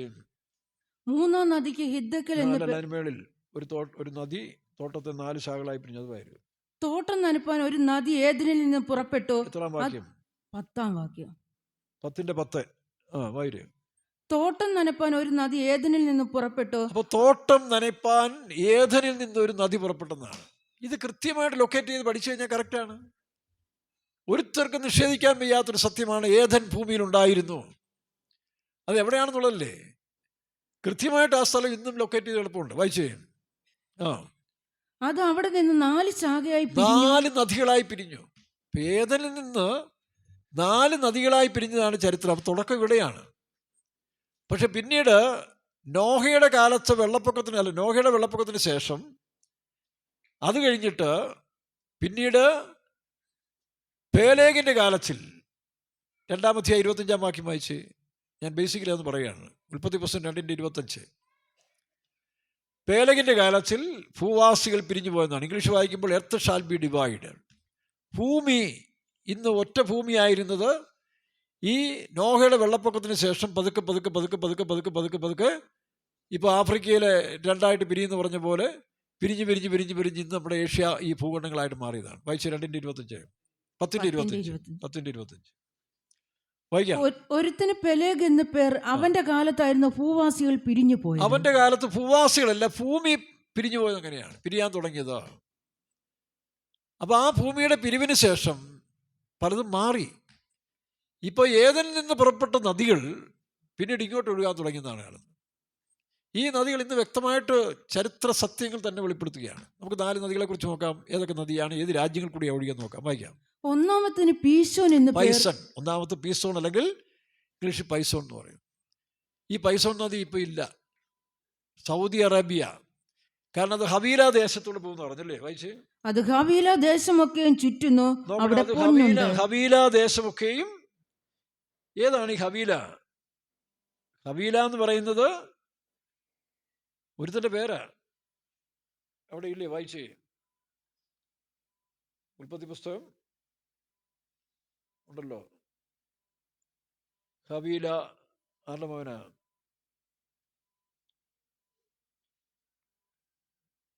ഓഫീർ കഫീല ആരുടെ മകനത്? 10:28. 10:28 വായിച്ചേ. ഓഫീർ കഫീല യോവാവ് എന്നിവരെ ജനിപ്പിച്ചു. അതല്ല 10 ആരംഭത്തിലുള്ളത്. 10-ാം അധ്യായത്തില് കാമിന്റെ പുത്രന്മാർ കൂശ്, മിസ്രയീം, പൂത്ത്, കാനാൻ. കൂശിന്റെ പുത്രന്മാർ സെബ, ഹബീല. നോക്കണം. ക്രൂശിന്റെ പുത്രന്മാർ, സെബ, ക്രൂശ് ആരുടെയാ? കനാൻ. അതായത് കനാൻ ആരുടെ മകൻ? നോഹയുടെ സന്തതിയിൽപ്പെട്ട 3 പേരാണ്, ശേം, ഹാം. അപ്പോൾ ജലപ്രളയത്തിന് ശേഷം പിന്നെ സന്തതി പരമ്പര ഉണ്ടായി തന്നെ നോഹയുടെ കാലത്തിന് ശേഷമാണ്. അത് 10-ാം അധ്യായത്തിൽ പറയുന്നുണ്ട്. 10-ാം അധ്യായത്തിൽ നമ്മൾ തുടങ്ങുമ്പോൾ അവിടെ 2-ാം വാക്യം വായിച്ചു. 10:2. യാഫേത്തിന്റെ പുത്രന്മാർ ഗോമേർ. അപ്പോൾ നോഹയുടെ 3 പുത്രന്മാരാണ് യാഫേത്ത്, ശേം, ഹാം. അപ്പം ഇനി അവരുടെ വംശപാരമ്പര്യം. അപ്പം ഇതെല്ലാം ആരംഭകാലങ്ങളുണ്ടായത് മെസ്സോപ്പൊത്തോമിയൻ, സുമേരിയൻസ് എന്ന് കേട്ടിട്ടില്ലേ? മെസ്സോപ്പൊത്തോമിയ എന്ന് പറയുന്ന ഇറാഖിൻ്റെ പ്രവശ്യയിലുണ്ടായിരുന്ന ജനതകളാണിത്. അതിനു മുമ്പാണ് ഏദൻ തോട്ടമുള്ളത്. അപ്പോൾ ഈ മെസ്സോപ്പൊത്താമിയ എന്ന് പറയുന്ന സ്ഥലം ഇപ്പോഴും ഉണ്ടല്ലോ. മെസ്സോപ്പൊത്താമിയ എന്ന് പറഞ്ഞാൽ മെസ്സോപ്പൊട്ടോമിയ എന്ന് 2 നദികളുടെ കരയെന്ന് അർത്ഥം. 2 നദികളുടെ നദീതട പ്രദേശത്തുണ്ടായ ഫലപുഷ്ടിയുള്ള സ്ഥലത്തെയാണ് ഈ മെസ്സോപ്പൊട്ടാമിയ. കാരണം പണ്ടത്തെ നാഗരികതയെല്ലാം നദീതീരങ്ങളിലല്ലേ. അങ്ങനെ മെസ്സോപ്പൊട്ടാമിയൻ പാരമ്പര്യമാണ് വംശങ്ങളുടെ തുടക്കം. ഇന്ത്യയിൽ വന്ന ആദിമ ജനങ്ങളായ ദ്രാവിഡരെന്ന് പറയുന്നവരും രണ്ടാമത് വന്ന ആര്യന്മാരും എല്ലാം ഇവിടെ നിന്ന് പുറപ്പെട്ടു വന്നവരാണ്. അന്ന് ഇതെല്ലാം ഒന്നിച്ച് കിടന്ന് രാജ്യത്തു നിന്ന് ഇങ്ങനെ വന്ന് അവർ കുടിയേറി പാർത്തു. അതിനൊരു കാരണമുണ്ട്. അത് പിന്നെ പറയാം. അപ്പം ഈ 4 നദികളിൽ ഒന്ന് പൈസോൺ ആരുടെ?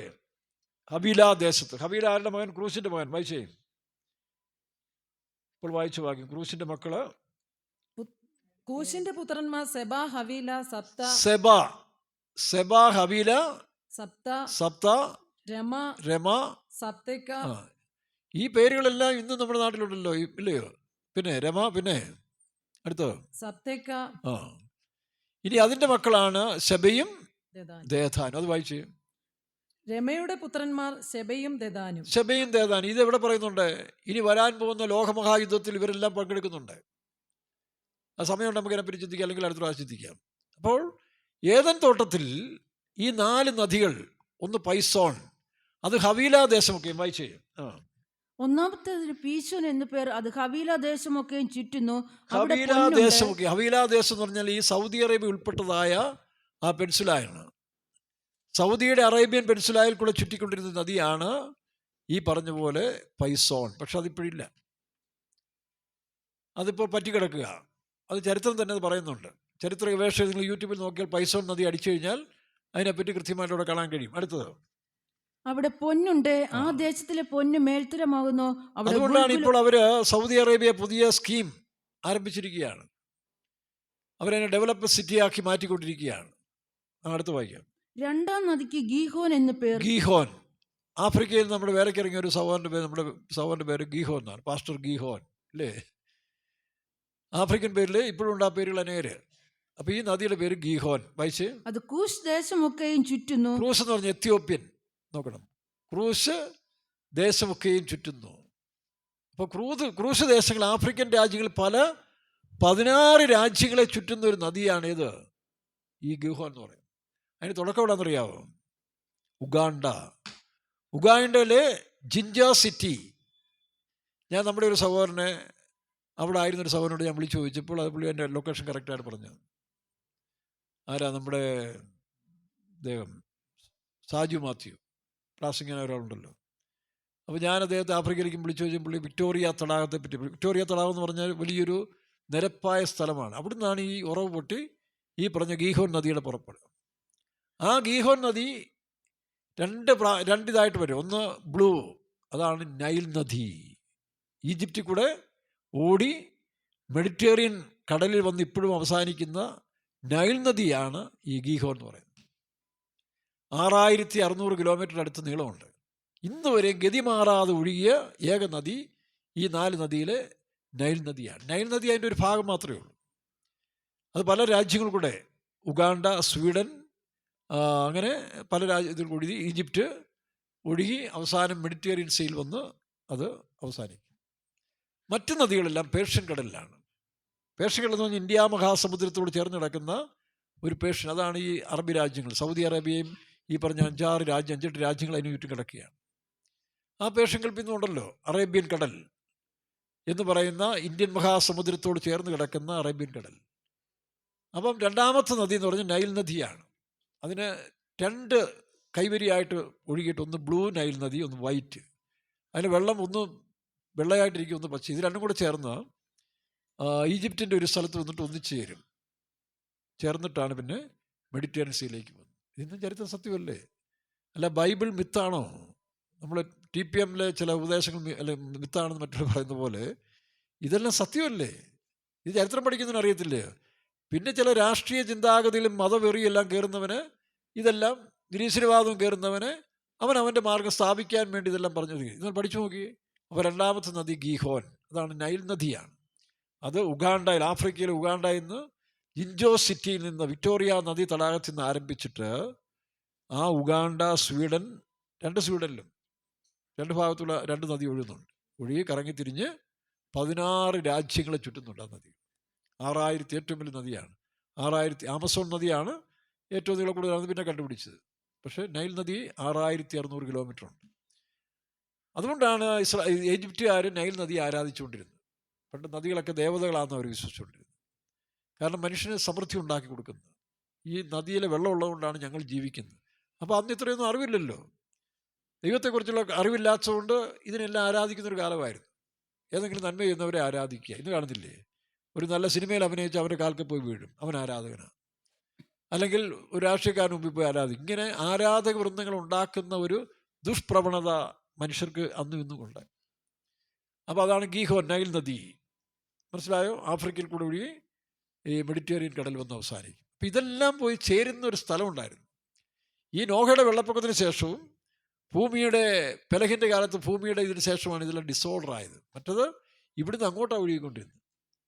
ഏതാ നൈൽ നദി, അല്ല ഈ പറഞ്ഞ നദി ഇവിടുന്ന് പുറപ്പെട്ടതായിരിക്കുന്നത് തോട്ടത്തെ നനയ്ക്കാൻ.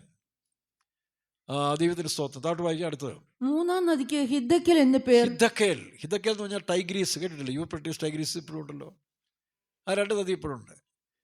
ഈ ടൈഗ്രീസ് നദി എന്ന് പറയുന്നത് ആരാരത്ത് പർവ്വതം, കേട്ടിട്ടുള്ളൂ? നോഹയുടെ പെട്ടകം ഉറച്ചതായ ആരാരത്ത് പർവ്വതത്തിൽ നിന്നാണ് അത് പുറപ്പെടുന്നത്.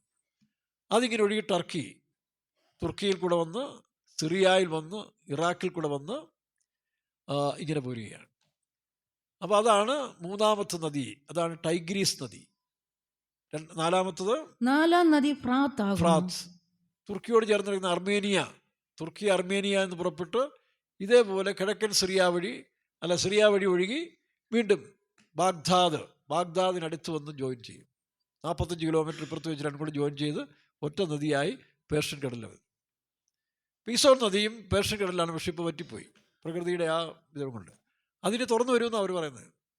ഇനി ഒരു സമയത്തിൽ ഏതെങ്കിലും ഒരു എർത്തിക്കൊക്കെ ഉണ്ടായി ഈ പൈസോൺ നദി വീണ്ടും വന്ന ഈ ഏതനിക അനുഭവങ്ങൾ വീണ്ടും ഉണ്ടാകുമെന്ന് പലരും വിശ്വസിക്കുന്നുണ്ട്. അല്ലേ തന്നെ ലോകം മുഴുവൻ ഏതനായി മാറാൻ പോവുകയാണ്. ആ ഏതനായി മാറുന്നതിന് മുമ്പുള്ള ഫൈറ്റീസാണ് ഇപ്പോൾ നമ്മൾ കണ്ടുകൊണ്ടിരിക്കുന്നത്. അപ്പോൾ ഈ രാജ്യങ്ങളെക്കുറിച്ചെല്ലാം വേദപുസ്തകം കൃത്യമായിട്ട് എഴുതിയിട്ടുണ്ട്. ഇറാഖ് അല്ലേ, ഇറാഖ് ആരുടെ സന്തതിയാ? വായിച്ച് 10-ന്റെ 2-ാം വാക്യം വായിച്ച്. യാഫേത്തിന്റെ പുത്രന്മാർ ഗോമേർ, മാഗോഗ്, മാദായി, യാവാൻ, തൂബൽ, മേശക്ക്, തീരാസ്. ഗോമേറിന്റെ പുത്രന്മാർ അസ്തനാസ്. നോക്കണം, അവിടെ നമ്മൾ കാണുമ്പോൾ മാഗോഗ് ദേശം എന്ന് പറഞ്ഞാൽ മംഗോളിയ ദേശക്കാരെന്ന് പറയുന്നുണ്ട്. അതിൻ്റെ ഒരു വിഭാഗം സിറിയ വഴി വന്ന് യുക്രൈനിൽ ഈ കാരിസ്ഥാൻ എന്നൊക്കെ പറഞ്ഞ ആ സ്ഥലങ്ങളെല്ലാം ഈ മംഗോളിയൻ വംശം, അല്ലെങ്കിൽ ആ പറയുന്ന ഒരു വംശം ഉണ്ടായിരുന്നു അവിടെ. മാഗോഗുകാരും മംഗോളിയരുമായിട്ടൊരു ബന്ധമുണ്ടെന്നാണ്. അതാണ് റഷ്യയിലും പരന്നു കിടക്കുന്ന ഒരു സമൂഹം മാഗോഗ്. പിന്നെ മേധ്യര് അല്ലേ, അടുത്ത് മാഗോഗ്, മഥായി എന്ന് പറഞ്ഞാൽ മേധ്യരാണ്. മേധ്യ പേർഷ്യൻ രാജ്യമില്ലേ, ആ മേധ്യരാണ് അടുത്ത ഈ പറഞ്ഞ മാഥായി എന്ന് പറയുന്നത്. മാഥായി ഗ്രൂപ്പ് എന്ന് പറഞ്ഞാൽ മേധ്യര്. പിന്നെ യാവാൻ, തൂബൽ, മേശക്ക്, തിരാസ്. ഗോമേറിന്റെ പുത്രന്മാർ അസ്തനാസ്. ഇനി ഇതുണ്ട് 10-ന്റെ 19 വായിക്കുമ്പോൾ അവിടെ ഇറാഖിനെ കുറിച്ചൊരു പ്രവചനം കാണുന്നുണ്ട്, വായിച്ചേ. കനാന്യരുടെ അതിർ സീദോൻ തുടങ്ങി ഗരാർ വഴിയായി ഗസ വരെയും ഗസാ വരെയും നോക്കണം. അപ്പൊ കനാന്യർ ആ സ്ഥലത്തായിരുന്നു ആദ്യം വസിച്ചിരുന്നത്. അത് പ്രത്യേക ജാതിയും പെലിസ്തീനൊന്നും അല്ല.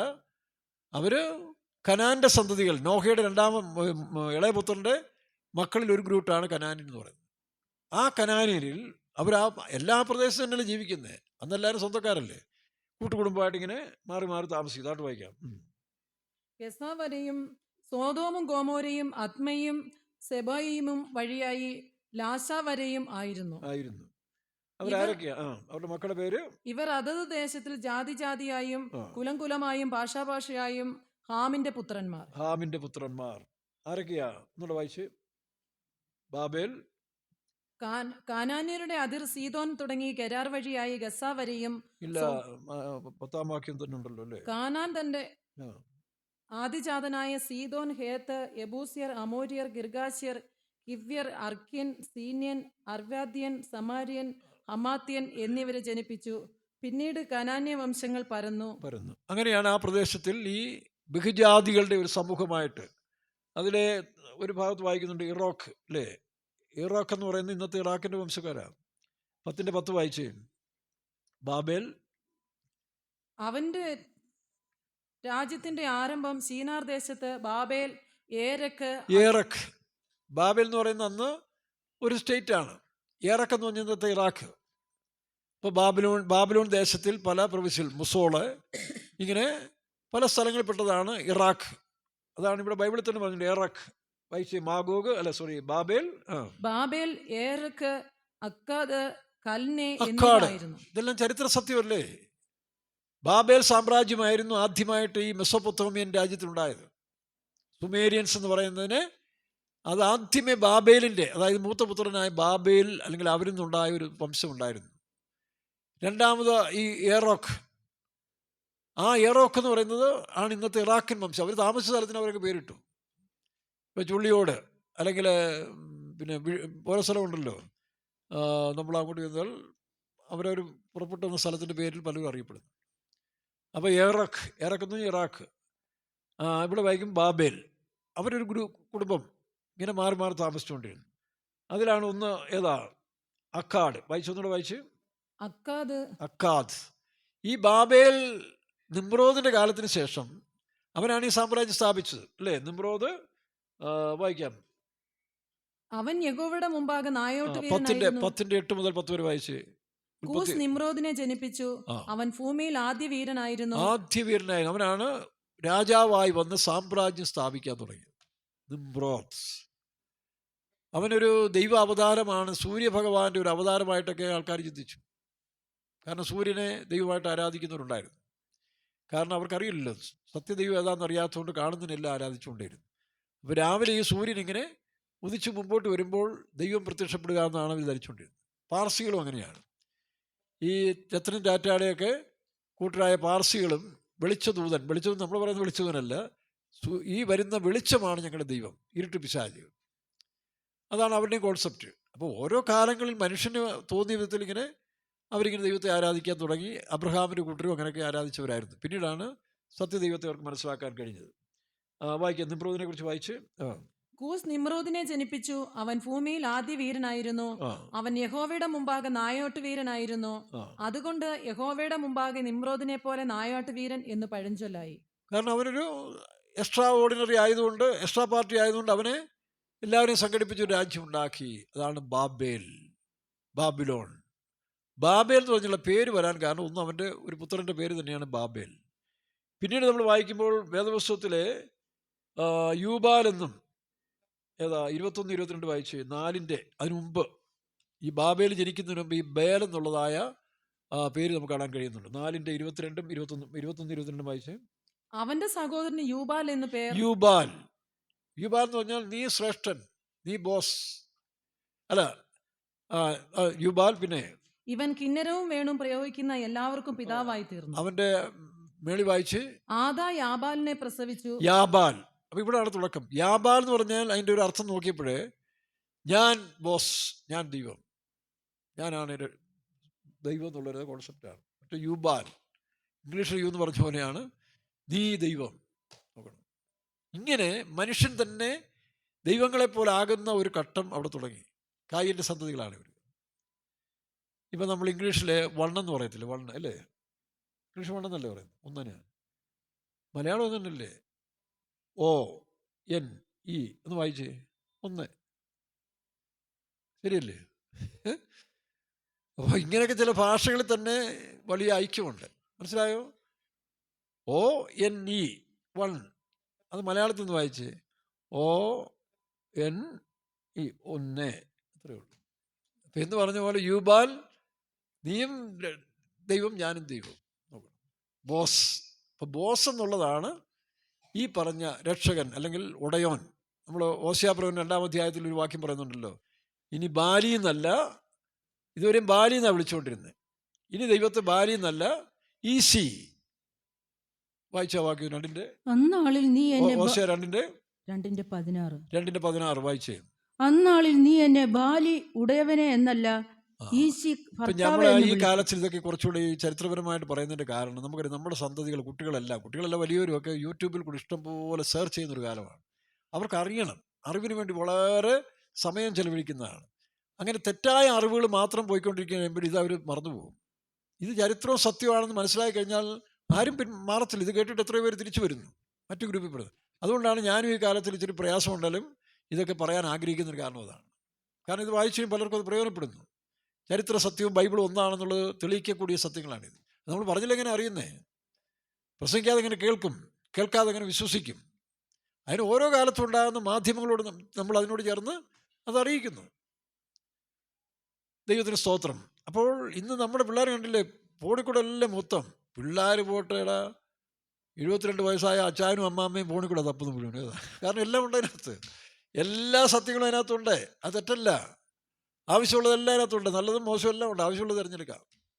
അപ്പോൾ അതുകൊണ്ട് ഇത് കുറച്ച് ചരിത്ര സത്യങ്ങൾ നമ്മൾ തെളിയിച്ചു കൊടുത്താൽ ഇത് മനുഷ്യർക്ക് ബോധിക്കും. അല്ല വചനം മാത്രം പറഞ്ഞാൽ അതിനുള്ള ആത്മീയതയൊന്നും ഇന്നത്തെ കാലത്ത് പലർക്കും ഇല്ല. ബുദ്ധിയും ജ്ഞാനത്തിൽ അന്വേഷിക്കുന്നവരാണ്. അതുകൊണ്ടാണ് നമ്മൾ ഇത്തിരി സമയം പോയാലും ഇതിങ്ങനെ അറിയിച്ചുകൊണ്ടിരിക്കുന്നത്. താട്ട് വായിക്കാം. അന്നാളിൽ നീ എന്നെ ബാലി ഉടയവനെ എന്നല്ല. 2:14 2:16 ഹോശയ 2-ാം അധ്യായം 16-ാം വാക്യത്തിൽ അന്നാളിൽ നീ എന്നെ ബാലി ഉടയവനെ എന്നല്ല. നോക്കണം, ബാലി, ബാലി എന്നൊക്കെ പറഞ്ഞ് ഉടയവൻ, അവർ ദൈവം എന്ന് വിളിക്കുന്നതാണ്. ബാൽ ഞങ്ങളുടെ ദൈവം, ഉടയവൻ, ഞങ്ങളെ സംരക്ഷിച്ച് നടത്തുന്നവൻ, ബാൽ. പിന്നെ ഈശി ഭർത്താവ് എന്ന് വിളിക്കും. ഈശി എന്ന് പറഞ്ഞാൽ ഭർത്താവ്. ഇനി നീ ദൈവം പറയാണ്, ഇനിമേൽ നീ ഉടയവൻ, ബാലി എന്നല്ല, ഈശി, ഈശോ എന്ന് പറഞ്ഞാൽ ദൈവം എന്നുള്ളതിൻ്റെ പേരാണ്. അത് ലത്തീൻ പാടാണ് ഈശോ. അപ്പോൾ ഈശി എന്ന് വിളിക്കും. അപ്പോൾ ബാലി എന്ന് പറഞ്ഞാൽ ഉടയവൻ, യജമാനൻ, അതാണ് ബാൽ ദൈവം എന്ന് പറഞ്ഞാൽ. ഇനി ആരാണ് ഈ ബാൽ ദൈവം? അവരുടെ സൂര്യനെയാണ് അവർ ഈ ബാൽ ദൈവമായിട്ട് വിശ്വസിക്കുന്നത്. കാരണം സൂര്യനാണ് ഭൂമിക്ക് സമൃദ്ധി തരുന്നവർ വിശ്വസിക്കുന്നു. അങ്ങനെയാണ് ഈ ജനങ്ങൾ ഈ ബാൽ ദേവനെ ആരാധിക്കാൻ തുടങ്ങി. മഴയില്ലാതെ വരുന്ന സമയത്തിൽ ഇവർ ഈ ബാൽ ദേവന് ബലിയൊക്കെ അർപ്പിക്കും. അപ്പോൾ ആ ബലി അർപ്പിക്കുമ്പോൾ ഭൂമി ദേവി, ഇതൊരു ദേവിയാണ്, സ്ത്രീ ആയിട്ട് ഉപയോഗിച്ചിരിക്കുകയാണ്. ആരോ ബുദ്ധിയുള്ളവർ എഴുതി കൊടുത്തായി മണ്ടന്മാർക്ക് ഇങ്ങനെ പോട്ടെന്ന് വിചാരിച്ചു. ഇതാണ്. അപ്പോൾ ഭൂമി ദേവിയും ഈ സൂര്യദേവനും കൂടെ വേഴ്ച നടത്തുമ്പോൾ ഉണ്ടാകുന്ന ഒരു പ്രത്യേകമാണ് മഴയെന്ന് പറയുന്നത്. അങ്ങനെയാണ് അവർ വിശ്വസിക്കുന്നത്. അതുകൊണ്ടാണ് അവർ ഈ ബാൽദേവനെ പ്രസാദിപ്പിക്കാൻ ഇങ്ങനെയുള്ള ചില ദോഷകർമ്മങ്ങളൊക്കെ ചെയ്യാറുണ്ട്. ഇന്നത്തെ കാലത്ത് ഒരു പഠനം ടെമ്പിൾ പ്രോസ്റ്റിറ്റ്യൂഷൻ എന്ന് പറയും. ആലയത്തിൽ വ്യഭിചാരം, അതാ ഈ ദൈവങ്ങൾക്ക് ഇഷ്ടമാണെന്നാണ് പറയുന്നത്. അതാ ഈ ദൈവങ്ങൾക്ക് അത് ഇഷ്ടമായതുകൊണ്ട് വാസ്തു സൂര്യനാര ദൈവമല്ല, ഇത് സങ്കല്പമാണ്. അങ്ങനെ പല ദൈവങ്ങളെ സങ്കല്പത്തിൽ കൊണ്ട് ഉണ്ടാക്കിയതാണ്. സൂര്യദേവൻ ഭൂമി ദേവിയായിട്ട് മിങ്കിൾ ചെയ്യുന്ന സമയത്തിൽ ആണ് മഴ പെയ്യുന്ന ഈ അന്ധവിശ്വാസം മനുഷ്യർ കൊടുത്തു. അങ്ങനെയാണ് ബാൽ ദൈവം. അതുകൊണ്ടാണ് ഏലിയാവ് അതിനെതിരായിട്ട് പറഞ്ഞത്, നിങ്ങളുടെ ബാലാ ദൈവമെങ്കിൽ ഇനി ഞാൻ പറഞ്ഞിട്ടല്ലാതെ ഈ സംവത്സരത്തിൽ മഴ പെയ്യുകയില്ല. അങ്ങനെ ഇസബേലിനെ വെല്ലുവിളി. ഇസബേൽ സീതോൻകാരിയാണ്. സീതോനിൽ നിന്നാണ് ഈ അന്ധവിശ്വാസങ്ങളൊക്കെ കൂടുതലായി പൊട്ടിപ്പുറപ്പെട്ടത്. അതിവിടെ തുടങ്ങിയതാണ്. ഇനി നിങ്ങൾ വിചാരിക്കുന്നത് ഇസ്രായേലിനില്ലേ? ഇസ്രായേലിലെ ഒരു കൂട്ടം ജനങ്ങളും ആ കാലങ്ങളിൽ ഇതിൻ്റെ എല്ലാം പുറകെ പോയിരുന്നു. സത്യദൈവത്തെ വിട്ടിട്ട് ഇതുപോലുള്ള ദൈവങ്ങളെ അവർ ആരാധിച്ചുകൊണ്ടിരുന്നു. വായിച്ച് അന്നാളിൽ നീ എന്നെ ബാലി ഉടയവനെ എന്നല്ല ഈശി അതല്ലല്ലോ ഭർത്താവ് ഇപ്പോൾ ഞാൻ പറഞ്ഞതാണ്. എന്നാൽ ഇലയാദിലെ തിസ്ബിയിൽ നിന്ന് ഏലിയാവ് എന്ത് ചെയ്തു നോക്കണം. ആഹാബും സീതോൻകാരത്തിയായ ഇസബേലും കൂടെ ഈ ബാൽ ദൈവങ്ങളെ ഉയർത്തി ഉയർത്തി ഉയർത്തി സകല മ്ലേച്ഛം. അവള് ഈ പറഞ്ഞ പോലെ പ്രോസ്റ്റിറ്റ്യൂട്ടിൻ്റെ അങ്ങേയറ്റമാണ്. പൈസയ്ക്ക് വേണ്ടിയല്ല. ആ പിശാച് ഈ ബാലിനെ ആരാധിക്കുന്നതുകൊണ്ട് എന്ത് ചെയ്യുന്നു? ആ ആത്മാവ് കയറും. നമ്മളിപ്പോൾ യേശു ക്രിസ്തുവിനെ ശരിയായി ആരാധിക്കുന്നവർ കേട്ടോ യേശുവിൻ്റെ സ്വഭാവം വരും. അപ്പോൾ ആരാധനയെങ്കിൽ ഒരു സ്വഭാവം മനുഷ്യർക്ക് വരുന്നതുകൊണ്ടാണ് ദൈവം കൽപ്പിച്ചത് എന്നെ അല്ലാതെ മറ്റാരെയും ആരാധിക്കരുത്. നിങ്ങൾ മോഹൻലാലിനെ ആരാധിക്കാൻ പോയാൽ മോഹൻലാലിൻ്റെ ആ ചെരിഞ്ഞ് നടപ്പ് അനുകരിച്ചുകൊണ്ട് നടക്കും. അപ്പോൾ പൃഥ്വിരാജ് മീശ താഴോട്ടാക്കുമ്പോൾ പൃഥ്വിരാജിൻ്റെ ഫാനെല്ലാം മീശ താഴോട്ടാക്കും. കാരണം അനുകരണം, ആരാധനയിൽ അനുകരണം ഉണ്ടാകുന്നു. അതുകൊണ്ടാണ് സത്യദൈവത്തെ മാത്രം അല്ലെങ്കിൽ ദൈവം സ്വാർത്ഥമുള്ളതല്ല. മറ്റതൊക്കെ മിഥ്യാബിംബങ്ങളാണ്. മനുഷ്യൻ്റെ ബുദ്ധിയിലുണ്ടായതും അന്ധതയിലുണ്ടായ ദൈവങ്ങളാണ് സൃഷ്ടികളിലുണ്ടായത്. അത് ഇസ്രായേലും പിൻപറ്റിയ കാലങ്ങളുണ്ട്. ഇസ്രായേൽ എന്ന് പറഞ്ഞ ഏകദൈവ വിശ്വാസം എന്ന് പറയുമ്പോൾ തന്നെ ദൈവം അവരെ ശിക്ഷിച്ചതിൻ്റെ കാരണം എന്താ? അവർ അന്യദൈവങ്ങളുടെ പുറകെ പോയി. ഇപ്പോൾ നോക്കി ഏലിയാവ് എന്ത് പറയുന്നു? ഈ ബാൽ ദൈവം എന്ന് പറഞ്ഞാൽ മഴ പെയ്ക്കുന്ന ദൈവമാണ്. മഴയാണല്ലോ വെള്ളം. നദിയും വെള്ളമൊക്കെ ദേവതകളായിട്ട് ആരാധിച്ചതിൻ്റെ കാരണം ഇവർക്ക് സമൃദ്ധി നൽകുന്നു. ഈ സമൃദ്ധി നൽകുന്നതുകൊണ്ടാണ് ഫെസ്റ്റിവൽ ആഘോഷിക്കുന്നത് എല്ലായിടത്തും. ഈ കൊയ്ത്തെല്ലാം കഴിയുമ്പോൾ ഓണം, ചിങ്ങമാസത്തിൽ ഓണം കൊയ്ത്തെല്ലാം കഴിഞ്ഞ്, അതുപോലെ പൊങ്കൽ എല്ലായിടത്തും നോക്കണം. മോവാബ്യർ മൊളോക്ക ദേവനെ, ഈ ബാലിൻ്റെ മറ്റൊരു പ്രതികരണം മൊളോക്ക്, മറ്റൊരു കാമോഷ്, മോവാബ് കാമോഷ്, അമൂന്യർ മൊളാക്ക് ദേവൻ. ഓരോ പേരിലങ്ങ് അറിയപ്പെടുന്നതേ ഉള്ളൂ. നമ്മളിവിടെ എത്ര പേര് ദൈവങ്ങളുടെ പേര് പലതല്ലേ. അപ്പോൾ ആ ദൈവങ്ങളെല്ലാം ആരാധിച്ചു കഴിഞ്ഞാൽ, അവർക്ക് വേണ്ടി ഈ മ്ലേച്ഛത കാണിച്ചു കഴിഞ്ഞാൽ, അല്ലെങ്കിൽ ഈ പറഞ്ഞ പോലെ അന്യായം കാണിച്ചാൽ അവർ സന്തോഷിക്കുന്നു എന്നാണ്. ഇപ്പോൾ പറശ്ശിനിക്കടവിലെ മുത്തപ്പന്, ഞാൻ ഇവിടെ ഇരിക്കുന്ന സമയത്ത് കണ്ണൂരിക്കുമ്പോൾ അവർ പറഞ്ഞ ഞങ്ങളുടെ മുത്തപ്പന് നല്ല കള്ളും കോഴിയും കൊടുക്കണമെന്ന് ഈ ഫെസ്റ്റിവൽ വരുമ്പോൾ. ആ പുള്ളിയൊന്നും കുടിക്കുന്നില്ലല്ലോ.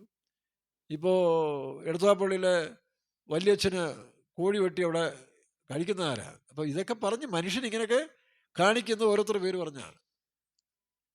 അല്ല പറശ്ശിനിക്കടവ് മുത്തപ്പൻ്റെ വിഗ്രഹം കള്ളു കുടിക്കുമോ? എടത്വാപ്പള്ളിയിലെ വല്യച്ഛനോ അല്ലെങ്കിൽ അരുവിത്തറയിലെ വല്യച്ഛനോ എല്ലാം കള്ളു കുടിക്കുമോ? അല്ലെങ്കിൽ കോഴി തിന്നുമോ? ഇതൊക്കെ ഈ പറഞ്ഞ പോലെ മുന്നിൽ നിൽക്കുന്നവൻ്റെ ബുദ്ധിയും ജ്ഞാനവും എല്ലാം ഉപയോഗിച്ച് പാവങ്ങളെ വഞ്ചിച്ചുകൊണ്ടിരിക്കുകയല്ലേ. അവൻ കോഴിയും കൊണ്ട് വെള്ളത്തിൽ കൊണ്ട് കൊടുക്കും, അവർ അന്തസ്സായിട്ട് കഴിക്കും. അതാ കള്ളു അടിച്ച് ഇങ്ങനെ വഴക്കുണ്ടാക്കാൻ പുതുപ്പള്ളി കൂടെ നടന്ന കാര്യത്തിന് എനിക്കറിയാം. എനിവേ പോട്ടെ. അപ്പോൾ ഇതാണ് ഇതിൻ്റെ ചുറ്റിൽ ചരിത്രം. അപ്പോൾ ഏലിയാവ് എന്ത് ചെയ്തു? നിങ്ങളുടെ ബാലല്ല ദൈവം, സ്വർഗത്തിലെ ദൈവമാണ് യഥാർത്ഥ ദൈവം, ഞാൻ കാണിച്ചു തരാമെന്ന് പറഞ്ഞ് വെല്ലുവിളിച്ചു. വായിച്ചേ. ഏലിയ ആഹാബിനോട് ഒന്ന് രാജാക്കന്മാരുടെ പുസ്തകം 17:1 വായിക്കാം. ഞാൻ സേവിച്ചു നിൽക്കുന്ന ഇസ്രായേലിന്റെ ദൈവമായ യഹോവയാണ്. ഇസ്രായേൽ എന്നാ ഉണ്ടായത്? ഇസ്രായേലിന് മുമ്പേ ദൈവമില്ലേ? ഇസ്രായേൽ എന്തിനാ ഇത്രയും അഹങ്കാരം പറയുന്നത്? ഇവിടെ ഇസ്രായേൽ നീ ഉണ്ടാകുന്നതിന് മുമ്പ് ഇന്ത്യക്കാരായ ഞങ്ങളും ദൈവത്തെ ആരാധിച്ചിരുന്നു. പക്ഷെ പേര് മാറിപ്പോയി. പല മുന്നിൽ നിന്നവന്മാരും തെറ്റിച്ച് കളഞ്ഞെന്നല്ല, ദൈവം ഒന്നല്ലേ ഉള്ളൂ, രണ്ട് ദൈവം ഇല്ലല്ലോ. അതുകൊണ്ടാണ് ഇതൊന്നും ദൈവം അല്ല എന്നും ഇതൊക്കെ ദൈവത്തിൻ്റെ സൃഷ്ടിയാണ്, ഇതിനെ ആരാധിക്കരുത് ദൈവം നേരത്തെ കൽപ്പന കൊടുത്തിട്ടുണ്ട് മോശ മൂലമായിട്ട്. അതിന് മുമ്പ് ഈ കൽപ്പനയൊന്നും ഇല്ലാഞ്ഞുകൊണ്ട് മനുഷ്യൻ ഇങ്ങനെ തെറ്റിപ്പോയി. അതുകൊണ്ട് മനുഷ്യൻ കുറ്റം പറയാൻ ഒക്കുമോ? അവരറിയില്ല. അതുകൊണ്ടാണ് അറിയായ്മയുടെ കാലങ്ങളെ ലക്ഷ്യമാക്കുന്നില്ല എന്ന് പൗലോസ് പറഞ്ഞിട്ട് കാരണം. താഴോട്ട് വായിച്ചേ. ഞാൻ സേവിച്ചു നിൽക്കുന്ന ഇസ്രായേലിന്റെ ദൈവമായ യഹോവയാണ്, ഞാൻ പറഞ്ഞല്ലാതെ ഈ ആണ്ടുകളിൽ മഞ്ഞും മഴയും ഉണ്ടാകയില്ല. ഞാൻ പറഞ്ഞിട്ടല്ലാതെ ഈ ആണ്ടിൽ മഞ്ഞും മഴയും. അപ്പൊ എന്ത് ചെയ്തു? ബാല് ദൈവമെങ്കിൽ പെയ്ക്കട്ടെ എന്ന് ഏലിയാവ് വെല്ലുവിളിച്ചു. ഇസബേലിനോടാണ്. അവിടെ മേധാവിത്വം കാട്ടി നടക്കുക. ഇസബേലിൻ്റെ ആത്മാവാർക്കും കയറല്ല കേട്ടോ സഹോദരന്മാർക്കും കയറരുത്. അത് വേശ്യാ സ്പിരിറ്റാണ്, പ്രോസ്റ്റിറ്റ്യൂട്ടാണ്. പകയുടെയും പ്രതികാരത്തിൻ്റെയും കൊലപാതകത്തിൻ്റെ ആത്മാവാണ് ഇസബേലിൻ്റെ. അത് സഭയിൽ വരുമെന്ന് വേദപുസ്തകമില്ലേ? വെളിപ്പാട് പുസ്തകമുണ്ട്. ഇസബേൽ എന്ന് പറഞ്ഞുള്ള ആത്മാവിനെ നിങ്ങൾ അനുവദിക്കുന്നു. അത് തിരിച്ചറിയണം. വേലക്കാർക്കുള്ള വരും, ഞാൻ അനുഭവിച്ചിട്ടുണ്ട്. വിശ്വാസികളും കയറും ഇസബേലിൻ്റെ ആത്മാവ്. തന്ത്രപരമായിട്ട് മനുഷ്യനെ വശീകരിച്ചിട്ട് വേണ്ടാത്ത പ്രോസ്റ്റിറ്റ്യൂട്ട് സ്പിരിറ്റ് ഇളക്കി മനുഷ്യനെ തെറ്റിച്ച് കളയുന്ന ആത്മാവ്. അത് സൂക്ഷിച്ച് രക്ഷപ്പെട്ടോണം. അല്ല അപ്പച്ചനെ അമ്മച്ചിയാ കൊച്ചമ്മയെന്ന് പറഞ്ഞ് നടക്കരുത്. വിശ്വാസികളും ചങ്ങാത്ത കൂടുമ്പോഴോറും ചിന്തിച്ചോണം, പോയി വീഴുന്ന വേറെ ആത്മാവാണ്. വായിച്ചേ. ഞാൻ സേവിച്ചു നിൽക്കുന്ന ഇസ്രായേലിന്റെ ദൈവമായ യഹോവയാണ്, ഞാൻ പറഞ്ഞല്ലാതെ ഈ ആണ്ടുകളിൽ മഞ്ഞും മഴയും ഉണ്ടാകയില്ല എന്ന് പറഞ്ഞു. ഉണ്ടാകുകയില്ല. അവസാനം വെല്ലുവിളിയായി. ഏലിയാവ് ശരി വാ, നിങ്ങളുടെ പ്രവാചകന്മാരെല്ലാം കൂടെ കൂട്ടെ, 400 ബാലിൻ്റെ പ്രവാചകന്മാർ. അപ്പോൾ ബാലെന്ന് പറയുന്ന ഒരാൾ ഇല്ലല്ലോ, ഇത് മനുഷ്യൻ സങ്കല്പിച്ചുണ്ടാക്കി ഓരോന്നിൻ്റെ പേര് പറഞ്ഞ് വിഗ്രഹത്തെ ഉണ്ടാക്കി വെക്കുകയല്ലേ. അത് ദൈവമാണ്. ക്രിസ്ത്യാനികൾ ചെയ്തില്ലേ? വിഗ്രഹത്തെ ഉണ്ടാക്കരുത് ദൈവത്തിൻ്റെ കൽപ്പന ആവർത്തന പുസ്തകം 4-ാം അധ്യായത്തിലാണെന്ന് തോന്നുന്നു, അല്ലെങ്കിൽ 20-ാം അധ്യായത്തിൽ കൃത്യമായി പറഞ്ഞ് വിഗ്രഹങ്ങൾ ഉണ്ടാക്കരുത്. എന്നിട്ട് ഈ ക്രിസ്ത്യാനികൾ ചെയ്യുന്നില്ലേ? അപ്പം പിന്നെ മറ്റുള്ളവരെ പറഞ്ഞിട്ട് കാര്യമുണ്ടോ? അപ്പം മനുഷ്യൻ യഥാർത്ഥമായ വെളിപ്പാട് സത്യം മനസ്സിലാകുമ്പോൾ ആയിരിക്കും ഇങ്ങനെ മരത്തിൻ്റെയും ഇതിൻ്റെ എല്ലാം പോയി ആരാധിക്കും. അപ്പോൾ അത് വെളിപ്പെടുത്തി കൊടുക്കാൻ ഏലിയാവ് എന്ത് ചെയ്തു? വെല്ലുവിളിച്ചു. ശരി ബാ, കാണിക്കാം, നിങ്ങൾ മഴ പെയ്യ്ക്കുക. ഞാൻ പറഞ്ഞു, ദൈവദാസൻ പറഞ്ഞല്ലാതെ മഴ പെയ്യത്തില്ലെന്ന് വെല്ലുവിളിച്ച് നിങ്ങൾ കാണിക്കേ, നിങ്ങളുടെ ബാലിൻ്റെ ദൈവങ്ങളെ വിളിക്കേ, അല്ലെ പ്രവാചകന്മാരെ വിളിക്കേ. ബാലെന്ന് പറയുന്നൊരു ദൈവം ഇല്ലല്ലോ, ഇത് മനുഷ്യൻ്റെ സങ്കല്പമല്ലേ. അപ്പോൾ എന്ത് ചെയ്തു? അവർ വെല്ലുവിളിച്ച് അവസാനം നമുക്കറിയാം, ചരിത്ര സംഭവം അറിയാം. കാളയെ കൊണ്ടുവന്ന് തുണ്ടമായി കണ്ടിച്ചു. യവന്മാർ തുള്ളാൻ തുടങ്ങി, തുള്ളി രക്തം അങ്ങോട്ടും ഇങ്ങോട്ടും പോറി രക്തം ഒഴിച്ച് ആകെ പ്രശ്നമായി. നോക്കണം, ഇതാണ് അന്യ ദൈവങ്ങളെ ആരാധിച്ചുള്ള കുഴപ്പം. അവസാനത്തിൽ ഈ സ്വഭാവം. ഏലിയാവ് അതിൻ്റെ വ്യവസ്ഥ പ്രകാരം യാഗപീഠം പണിതു, തൻ്റെ സ്വന്തം ജീവിതത്തെ യഥാസ്ഥാനപ്പെടുത്തിയൊരു ദൈവത്തോട് പ്രാർത്ഥിച്ച് മഴ പെയ്തു. അപ്പോഴാണ് ആഹാബിന് മനസ്സിലാക്കിയത്. ആഹാബ് ഒരു കുറച്ച് നിഷ്പക്ഷനാണ്, പക്ഷേ ഈ ഇസബേലിൻ്റെ ആത്മാവിന് മേളിൽ അവന് പോകാനൊക്കത്തു. അപ്പോൾ ഏലിയാവ് പറഞ്ഞു, ശരി, എൻ്റെ വാക്കിൽ തന്നെ വീണ്ടും മഴ വരുന്നു. ആഹാബേ, നീ രഥം പൂട്ടിക്കൂ. വായിച്ചേ, താഴോട്ട് വായിക്കുമ്പോൾ നീ ചെന്ന് കടലിന് നേരെ. ഇല്ലല്ലോ, താഴെ.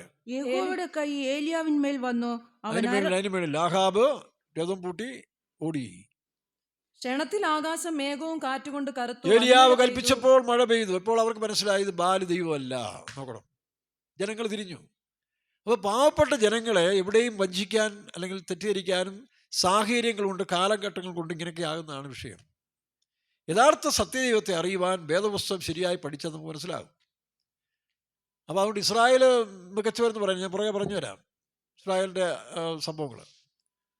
അപ്പോൾ ഇവിടെ ഏലിയാവ് ആഹാബിനോട് പറഞ്ഞു, ഇതാ മഴ വേഗം സ്ഥലം വിട്ടോളാൻ പറഞ്ഞു. ഇതാ ഇവിടെ കിടന്ന് നനഞ്ഞ് നാശമാകാതിരിക്കാൻ വേണ്ടി സ്ഥലം വിട്ടോളാൻ പറഞ്ഞു ഏലിയാവ് പറഞ്ഞു. അപ്പോൾ ആഹാബ് വായിക്കുക.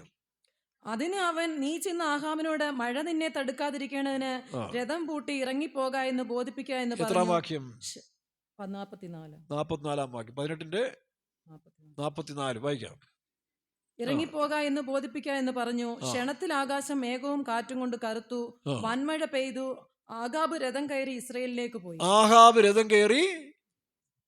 പോയി. അടുത്തത്, എന്നാൽ യഹോവയുടെ കൈ ഏലിയാവ്. ഇതാണ് ആത്മാവിന്റെ ലൈൻ എന്ന് പറയുന്നത്. ആത്മാവില്ലെന്നാണ് ചില ബുദ്ധിജീവികൾ പറയുന്നത്.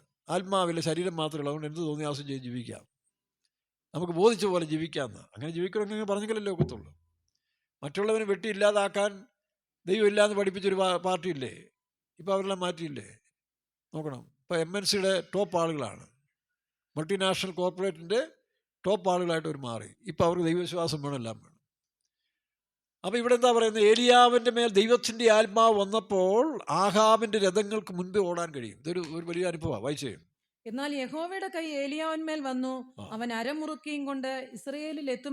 ആഹാബ് രഥം പൂട്ടി ഓടി. അവിടെ 3 ശക്തികളാണ്: ലോകം, ജഡം, സാത്താൻ. ആരൊക്കെയാ? ആഹാബ്, രഥം, കുതിര. അതാണ് ലോകം, ജഡം, സാത്താൻ. ആഹാബ്, കുതിര, പിന്നെ രഥം. 3 ശക്തികളെ ജയിക്കണം. അതായത് ലോകം, ജഡം, സാത്താന്. ഒരു പാട്ടില്ലേ, ലോകം ജഡം സാത്താനുമായി പോർ ചെയ്തിടുന്നേ, ഇതൊന്നുമേരുമെൻ്റെ. ലോകം ജഡം സാത്താനുമായി പോർ ചെയ്തിടുന്നേ, അതെന്നു തീരും താമസിക്കല്ലേ, പ്രാണനാഥ ആശ്രയിപ്പാനാരും. അപ്പൊ നമ്മുടെ ജീവിതത്തിൽ ഈ 3 ശക്തികളാണ് കേട്ടോ. തമ്മി പോരാടാൻ പോകരുത്. ഇതകത്ത് കയറിയിരിക്കുന്നവൻ മനുഷ്യരോട് പോരാടും, അല്ലാത്തവൻ ഇതിനോട് പോരാടും. ഇതകത്ത് എന്നെ കയറി കഴിഞ്ഞാൽ ഞാൻ പിന്നെ നിങ്ങളോടാണ് പോരാടുന്നത്. അത് പലരും അറിയുന്നില്ല. ഇതകത്തിരിക്കുന്ന സാമാനം ഏതാണെന്ന് പലർക്കും അറിയത്തില്ല. അപ്പോൾ ലോകം, ജഡം, ആഹാബ്, രഥം, കുതിര. പക്ഷെ ഏലിയാവിന് രഥവും വേണ്ട, കുതിരയും വേണ്ട. പക്ഷെ അവൻ്റെ മേൽ ദൈവത്തിൻ്റെ ആത്മാവ് വന്നപ്പോൾ വായിക്കാം, അവൻ അരമുറുക്കിയും കൊണ്ട് ഇസ്രായേലിൽ എത്തും വരെ ആഹാബിന് മനസ്സിൻ്റെ അരമുറുക്കും. അതാണ് ബലം എന്ന് പറയുന്നത്. ഇങ്ങനെയുള്ളവർ മനസ്സിൽ സിയോനിലേക്കുള്ള ബലം. നിന്നിലുള്ള മനുഷ്യൻ ഭാഗ്യവാൻ, ഇങ്ങനെയുള്ളവർ മനസ്സിൽ സിയോനിലേക്കുള്ള. അപ്പോൾ ആ ബലമാണ് നമുക്ക് ആവശ്യം. അതാണ് ഉയരത്തിലെ ശക്തി. അതാണ് പരിശുദ്ധാത്മാവ്. ആ പരിശുദ്ധാത്മാവിൻ്റെ ശക്തി നമ്മുടെ മേൽ വന്നു കഴിഞ്ഞാൽ നമുക്കിനി ജയിക്കാം. അല്ലെങ്കിൽ ഞാനും നിങ്ങളുമൊക്കെ സാധാരണ ആളുകളേ ഉള്ളൂ. കറണ്ട് ഓടുമ്പോൾ ഫാൻ കറങ്ങുന്ന പോലെ ഈ ശക്തി പോയാൽ ഏത് ബന്ധുക്കോസുകാരനും ബുദ്ധി കൊണ്ട് കുറെ പിടിച്ചേക്കാം, പക്ഷേ ഒരു സമയം കഴിയുമ്പോൾ വിടുപോകും. ഏലിയാവിന്റെ മേൽ ദൈവത്തിന്റെ ആത്മാവ് വന്നു. വായിക്കാം. അവൻ അരമുറുക്കിക്കൊണ്ട് എന്നാൽ യഹോവയുടെ കൈ ഏലിയാവിന്മേൽ വന്നു. അവൻ അരമുറുക്കിയും കൊണ്ട് ഇസ്രായേലിൽ എത്തും വരെയും ആഹാബിന് മുൻപേ ഓടി. അപ്പൊ ആഹാബ് എന്ന് പറഞ്ഞാൽ പിശാചും ജഡത്തിനുമൊക്കെ നേടലാണ്. നമ്മൾ ലോകജടം സാത്താനെ നമുക്ക് ജയിക്കണമെങ്കിൽ രഥത്തിന്റെ ശക്തിയല്ല, കുതിരയുടെ ശക്തിയല്ല, മാൻ പവർ അല്ല, മസിൽ പവർ അല്ല, മണി പവർ അല്ല, മറ്റൊരു പവറുമല്ല. Power of God. ആ ദൈവശക്തിയാണ് നമുക്ക് ഇന്നത്തെ കാലത്ത് ആവശ്യം. അതുകൊണ്ട് നിങ്ങൾ ദൈവശക്തി നഷ്ടപ്പെടുത്തരുത്. ബാക്കിയെല്ലാം പരാജയപ്പെട്ടു പോകും. ഏലിയാവിൻ്റെ മേൽ ദൈവത്തിൻ്റെ ആത്മാവ് വന്നപ്പോൾ അവൻ എന്ത് ചെയ്തു? ഇസ്രായേൽ എത്തും വരെയും ആഹാബിന് മുൻപേ ഓടി. പത്രോസിൽ കൂടെ പിശാച് വന്നില്ലേ യേശുവിനെ നിയന്ത്രിക്കാൻ? യേശു ഇപ്പോൾ പുറകെ പോടാന്ന് പറഞ്ഞു. അപ്പോൾ ചിലപ്പോൾ നമ്മുടെ കൂടെയുള്ളവരിൽ നമ്മളിൽ ചിലപ്പോൾ പിശാച് കയറും. അപ്പോൾ ആത്മാവുള്ളവർ മനസ്സിലാക്കി പുറകെ നിൽക്കാൻ പറ്റും. നീ മുന്നിൽ കയറരുത്. എവൻ്റെ ആഗ്രഹം എപ്പോഴും മുന്നിൽ കയറണം. മറ്റുള്ളവരെ തട്ടിപ്പറിച്ചുകൊണ്ട് മുന്നിൽ കയറി കിട്ടും ഭരിക്കണം, അഭ്യാസം കാണിക്കണം. അത് ആണിനും പെണ്ണിലും കയറും കേട്ടോ. പാസ്റ്റർക്കും കയറും, മദറിനും കയറും. അത് പിടിച്ചോണം. അപ്പം ഇത് ഏതാത്മാവും തിരിഞ്ഞറിഞ്ഞിട്ട് പുറകെ നിൽക്കാൻ പറഞ്ഞാൽ മതി, നിന്നോളൂ. നമ്മളല്ലെങ്കിൽ ഏലിയാവിനെ പോലെ ആത്മാവില്ലെങ്കിൽ ഇത് മുന്നേ ഓടും, നമ്മൾ പുറകെ നിൽക്കേണ്ടി വരും. വീടുകളിലും അത് തന്നെയാണ് കേട്ടോ. വീടുകളിലും ഈ ആത്മാവില്ലാത്തൊരു പുറകെ പോകേണ്ടി വരും. ആണായാലും പെണ്ണായാലും ഭർത്താവായാലും ഭാര്യയായാലും. അവിടെ ദൈവസ്ഥലം തരുന്ന ആത്മാവിനെ പ്രാപിച്ചോണം. ഇല്ലെങ്കിൽ അവരാ മാപ്പിള എന്ന് കേട്ടിട്ടില്ലയോ? അത് സംഭവിക്കരുത്. നിനക്കുള്ള ശക്തി നീ നഷ്ടപ്പെടുത്തരുത്. ഏത് ആഹാബല്ല ഇസബേലാണെങ്കിലും ശരി, ദൈവത്തിൻ്റെ ശക്തി നിന്നിലുണ്ടെങ്കിൽ നീയാണ് രാജാവ്, നീയാണ് ബലവാൻ. അങ്ങനെയുള്ളവർ മനസ്സ് സിയോനിലേക്കുള്ള പെരുവ. അവർക്ക് മടുത്തു പോകത്തില്ല, അല്ലാത്തവനും മടുത്തു പോകും. ആത്മശക്തി ഇല്ലാത്തവൻ മടുത്തു പോകും. ഓ, എന്തിനാ ജീവിക്കുന്നത്? ഇതാണ് എൻ്റെ കാരണം ലോകത്തിൻ്റെ ശക്തി ഭയങ്കരമാണ്, പിശാച് ഭയങ്കരമാണ്, ജഡം ഭയങ്കരമാണ്. ഇതിനെ ജയിക്കണമെങ്കിൽ ദൈവശക്തി നമുക്ക് ആവശ്യമാണ്. ഉയരത്തിലെ ശക്തി ലഭിക്കുകയുള്ളൂ. അപ്പോൾ ഇതാണ് അതിൻ്റെ ഒരു കാര്യം. അപ്പം ഇസ്രായേലും ഇങ്ങനെയുള്ളതായ ദൈവങ്ങളുടെ പിന്നാലെ പലപ്പോഴും പോയിട്ടുണ്ട്. അതറിയാവോ? അത് നമ്മുടെ സ്തേഫാനോസിൻ്റെ പ്രസംഗത്തിൽ പറയുന്നില്ല. സ്തേഫാനോസ് പ്രസംഗം പറയും, നിങ്ങൾ നക്ഷത്രദേവനായ റാഫാലിനെയും സൂര്യദേവൻ്റെയും പിന്നാലെ പോയില്ലേ? 7:43 വായിച്ച്. അപ്പോസ്തല പ്രവൃത്തി 7:43. അതുകൊണ്ട് ഇസ്രായേൽ എന്ന് പറയുന്ന എല്ലാ കാലത്തും ശ്രേഷ്ഠനെന്നല്ല. അവർ ഇന്ന് ദൈവത്തെ വിട്ട് വിഗ്രഹങ്ങളുടെ പിന്നാലെ പോകുമ്പോൾ അടി പാഴ്സലായിട്ട് കിട്ടും. ശത്രുവിനെ അവർക്ക് നേരെ എഴുന്നേൽപ്പിക്കും. അപ്പം ഇപ്പോഴും ഈ ശത്രുത്വം ഉണ്ടാകുന്നതിൻ്റെ കാരണം ഇസ്രായേലിൽ നല്ലൊരു ശതമാനം ദൈവത്തെ വിശ്വസിക്കുന്നില്ല. ഒരു ചെറിയ 20% പേര് മാത്രമേ സത്യദൈവത്തെ വിശ്വസിക്കുന്നുള്ളൂ. മനസ്സിലാവുന്നു? അപ്പം ഇസ്രായേൽ നീ പൊക്കിക്കൊണ്ട് നടക്കണ്ട. അതാണ് അവർക്ക് ശത്രുക്കൾ നീക്കുന്നത്. നമ്മളും അങ്ങനെയല്ലേ? നമ്മൾ ദൈവത്തിൻ്റെ വഴി വിട്ടു പോകുമ്പോൾ ആരെങ്കിലും നമുക്ക് എതിരായിട്ട് വരും. അതുകൊണ്ട് അവൻ്റെ മേക്കിട്ട് കയറാതെ പോയി കുത്തിയിരുന്ന് പ്രാർത്ഥിച്ച് തന്നെ വിശദീകരിച്ച് ക്രമീകരിക്കുമ്പോൾ അവർക്ക് ജയം കിട്ടും. വായിക്കാം. നിങ്ങൾ നമസ്കരിപ്പാൻ ഉണ്ടാക്കിയ സ്വരൂപങ്ങളായ മൊളോക്ക് ദേവൻ കേട്ടോ. ഇസ്രായേലിൻ്റെ ആരാധിച്ചൊരു ദൈവമായിരുന്നു മൊളോക്ക് ദേവൻ. കാളക്കുട്ടി ആരാധിച്ച ഒരു പാർട്ടി ഉണ്ടല്ലോ, അവൻ്റെ സന്തതി പരമ്പരകളെല്ലാം ഇവിടെ വന്നാലും ഈ ആത്മാവ് പോകത്തില്ല. മനസ്സിലാവുന്നു? ഇസ്രായേൽ ഒരു കൂട്ടർ ശരിയായ പ്രമാണപ്രകാരം ജീവിക്കുന്നുണ്ട്, 20%. ബാക്കിയുള്ളവരെല്ലാം ഈ പറഞ്ഞ ലോകസ്നേഹവും ആഡംബരവും ലൗകികവും ഒക്കെ ആയിട്ട് ഇന്ന് ഇസ്രായേൽ പോയിക്കുന്നത്. അതുകൊണ്ടാണ് അവനെ എതിർ ക്രിസ്തുവിനെ കൊടുക്കാൻ പോവുക. ഇതെല്ലാം കഴിയുമ്പോൾ ഇസ്രായേലിന് അടി പാഴ്സലായിട്ട് വരുന്നുണ്ട്. ശരിക്കിട്ട് അവരെ കരയിപ്പിച്ച് നിലവിളിപ്പിച്ച് അവസാനം യേശു ക്രിസ്തുവിനെ സ്വീകരിക്കുന്നിടം വരെ അവൻ അടി തിരിച്ചു കിട്ടും. വിടാൻ പോകുന്നില്ല. ഇസ്രായേൽ ഇപ്പം ജയിച്ചെങ്കിലും അവൻ ദൈവത്തെ അന്വേഷിക്കുന്നില്ല. പലരും അവൻ തൻ്റെ ഇഷ്ടം വരാൻ പോകുന്നതുകൊണ്ട് തിരിച്ചടി വരും. അത് വേദപുസ്തകമുണ്ട്, നമുക്ക് പിന്നീട് ചിന്തിക്കാം. വായിക്കാം. റാഫാൻ ദേവന്റെ നക്ഷത്രങ്ങളിൽ നിങ്ങൾ എടുത്ത് നടന്നുവല്ലോ. റാഫാൻ ദേവന്റെ നക്ഷത്രത്തെ എടുത്ത്. നക്ഷത്രം അതാണോ ഇസ്രായേലിന്റെ കൊടിയിലുള്ള നക്ഷത്രം? ആണോ എന്നൊരുത്തൻ ചോദിച്ചു. ഈ രാഫാൻ ദേവന്റെ നക്ഷത്രമാണോ പാസ്റ്റർ ഇസ്രായേലിന്റെ കൊടിയിൽ? അല്ല. ഈ നക്ഷത്രം വ്യത്യാസമുണ്ട്. അവർ വെച്ചിരിക്കുന്ന നക്ഷത്രം എന്താണെന്ന് ചോദിച്ചാൽ നമുക്കറിയാം, 1948 ഇസ്രായേൽ സ്വതന്ത്രമായ സമയത്തിൽ ഡേവിഡ് ബെൻഗോറിയൻ, അവിടെ അന്നത്തെ നേതാവായിരുന്നു, സിയോണിസ്റ്റിൻ്റെ നേതാവായിരുന്നു ഡേവിഡ് ബെൻഗോറിയൻ. അവൻ 6 നമ്മളൊക്കെ ഇവിടെ ഉണ്ടാക്കുന്ന 5 അദ്ദേഹത്തില്ലേ 5 വാലുള്ള നക്ഷത്രമാണ്. ഇത് 6 എന്ന് ദൂതനെ കാണിക്കുകയാണ്. അപ്പോൾ ദൂതന്മാരുടെ പ്രത്യക്ഷതയാണ് ഈ 6 എന്ന് കാണിക്കുന്നത്. 6 ദൂതൻ്റെ നമ്പറായിട്ട് അവർ വിശ്വസിക്കുന്നത്. അവർക്ക് ഓരോന്നിനും ഓരോ നമ്പറുണ്ട്. അപ്പം മുസ്ലിങ്ങൾക്കില്ല 786 അതൊക്കെ അവരൊരു ആത്മീയ വ്യാഖ്യാനം കൊടുക്കുന്നുണ്ട്. അപ്പോൾ ദൂതൻ്റെ നമ്പറാണ് 6. അപ്പോൾ ഈ 6 നക്ഷത്രം എന്ന് പറയുന്നതിൻ്റെ കാരണം ദൂതന്മാർ മുഖാന്തരം അരുളപ്പാട് ചെയ്തൊരു വാഗ്ദത്ത മശിഹായ ഇസ്രായേൽ വിശ്വസിക്കുന്നുണ്ട്. ആ മശിഹായുടെ ചിഹ്നമാണ് ഈ നക്ഷത്രം വെച്ചിരിക്കുന്നത്. പക്ഷേ അറിവില്ലാത്തവൻ രാഫാൻ്റെയും കിയോൻ്റെ നക്ഷത്രത്തെ എല്ലാം ആരാധിക്കാൻ തുടങ്ങി. വേറൊന്നാണ് കിയോൻ്റെ നക്ഷത്രം. എവിടെ എഴുതിയിരിക്കുന്നത്? ആമോസിൻ്റെ 5:26 വായിച്ചേ. ആമോസിൻ്റെ പുസ്തകം 5:26. നിങ്ങൾ ഉണ്ടാക്കിയ വിഗ്രഹങ്ങളായി നിങ്ങളുടെ നക്ഷത്ര ദേവനായ അപ്പൊ ഈ പറഞ്ഞ പോലെ ഇസ്രായേലിൽ ഒരു കൂട്ടർ എപ്പോഴും വിഗ്രഹത്തിന്റെ പിന്നാലെ പോകുന്നവരുണ്ട്. ക്രിസ്ത്യാനികൾ വിഗ്രഹത്തിന് മുമ്പിൽ പോകുന്നില്ലേ? ഇല്ലയോ? അറിവില്ലായ്മ അങ്ങനെ വരുന്നു. നാളെ നമ്മുടെ ഒരു വിശ്വാസി പയ്യനോട് ഒരു കത്തോലിക്ക പയ്യൻ പറഞ്ഞിടാ, മാതാവിന് നേർച്ചിട്ടാൽ മതി, നിനക്ക് പരീക്ഷ ജയിക്കും കേട്ടോ. ഇവൻ ഈ ചെളിമടയിൽ പോയി മാതാവിന് ആ കുരിശും തൊട്ടി പോയി മാതാവിന് മെഴുകിനും കത്തിച്ച് കാണിക്കിയിട്ട് പ്രാർത്ഥിക്കുന്നു പറഞ്ഞ് ഒരാളെന്നോട് പറഞ്ഞു. അപ്പോൾ ഞാൻ ചോദിച്ചു എന്തുവാണ് ഇത്? അത് പരീക്ഷ ജയിക്കണം ഇടാനായിട്ട് മറ്റവൻ പറഞ്ഞു. ഇതന്നെയാണ് ഇസ്രായേലിനും പറ്റിയത്. കൃഷിയിൽ നല്ല ഉൽപ്പന്നം കിട്ടണം, ബാലിനെ സേവിക്കണം. അപ്പോൾ അവനെ സേവിക്കാൻ പോകും. മനസ്സിലാവുന്നു? ഇല്ലെങ്കിൽ രാഫാ നക്ഷത്രത്തെ എടുത്ത് പ്രദക്ഷിണം ചെയ്യാൻ പറയും. ക്രിസ്ത്യാനികളില്ല, കല്ല് ഒന്നും നടക്കുന്നില്ല. തന്നെയല്ല കിഴക്കോട്ട് നിന്നുള്ള പ്രാർത്ഥന ഇവിടുന്ന് ആരംഭിച്ച് കിഴക്കോട്ട് നിന്നുള്ള പ്രാർത്ഥന വായിച്ച് എസക്കേൽ പ്രവചനം 8:9-10 വായിച്ച്. എസക്കേൽ പ്രവചനം 8:9-10. ഇന്നും ക്രിസ്ത്യാനികൾ കിഴക്കോട്ട് തിരിഞ്ഞില്ല. അവൻ എന്നോട് ശ്രദ്ധിച്ചു കേൾക്കുക. ഇന്നും ക്രിസ്തീയ സഭകൾ ഒരു കൂട്ടർ കിഴക്കോട്ട് നിന്നെങ്കിൽ അവർക്ക് പ്രാർത്ഥന വരത്തുള്ളൂ. കിഴക്കാണോ ദൈവം? ഇനി ദശ പറഞ്ഞാൽ ഉത്തരഗിരിയായ സിയോൻ പർവ്വതം, ഉയരം കൊണ്ട് മനോഹര സർവഭൂമിയുടെയും ആനന്ദം. പക്ഷേ നമ്മൾ വിശ്വസിക്കുന്നത് എങ്ങനെ? 2-3 പേർ എൻ്റെ നാമത്തിൽ എവിടെ കൂടിയാൽ അവിടെ മധ്യ ദൈവം വരുമെന്ന്. അത് നമ്മൾ റൗണ്ട് ചെയ്ത് പ്രാർത്ഥിക്കുന്നു. നമുക്കൊരു ദിശയില്ല. കാരണം ഈ അറിവെല്ലാം വേദപുസ്തകത്തിൽ പറയുന്നുണ്ട്. പക്ഷെ വായിക്കണ്ടേ ഇവനൊക്കെ? ഇതൊക്കെ വായിച്ച് മനസ്സിലാകാതെ പുണ്യാളച്ചൻ പറഞ്ഞതും മെത്രാൻ പറഞ്ഞതും പോപ്പ് പറഞ്ഞതും മാത്രം കേട്ടുകൊണ്ട് പോകുന്നതല്ലേ കുഴപ്പം? ഇതെൻ്റെ പെന്തിക്കോസുകാർക്കും പറ്റരുത്. നമ്മുടെ ഇടയിൽ അപ്രമാദത്തിൽ ചിലർ കയറുന്നുണ്ട്. ഇപ്പോൾ എല്ലാം കുറഞ്ഞു വരിക. ഞങ്ങളേതാണ്ട് വലിയ സംഭവമാണ്, സെൻറ്ററിൻ്റെ പോയിന്റ് നിൽക്കുന്ന പിള്ളയാണ് മറ്റാ മറിച്ചാൻ പറഞ്ഞുകൊണ്ട് ഈ വാഴ്ചയുടെ ആത്മാവ് വീണു പോകുന്നവർക്കെല്ലാം ഉണ്ട്. അത് സൂക്ഷിച്ചു വേണം. വിശ്വാസികളും കയറി, എനിക്കും കയറുന്നു, മറ്റുള്ളവർക്കും കയറുന്നു. വായിക്കാം. 8:16.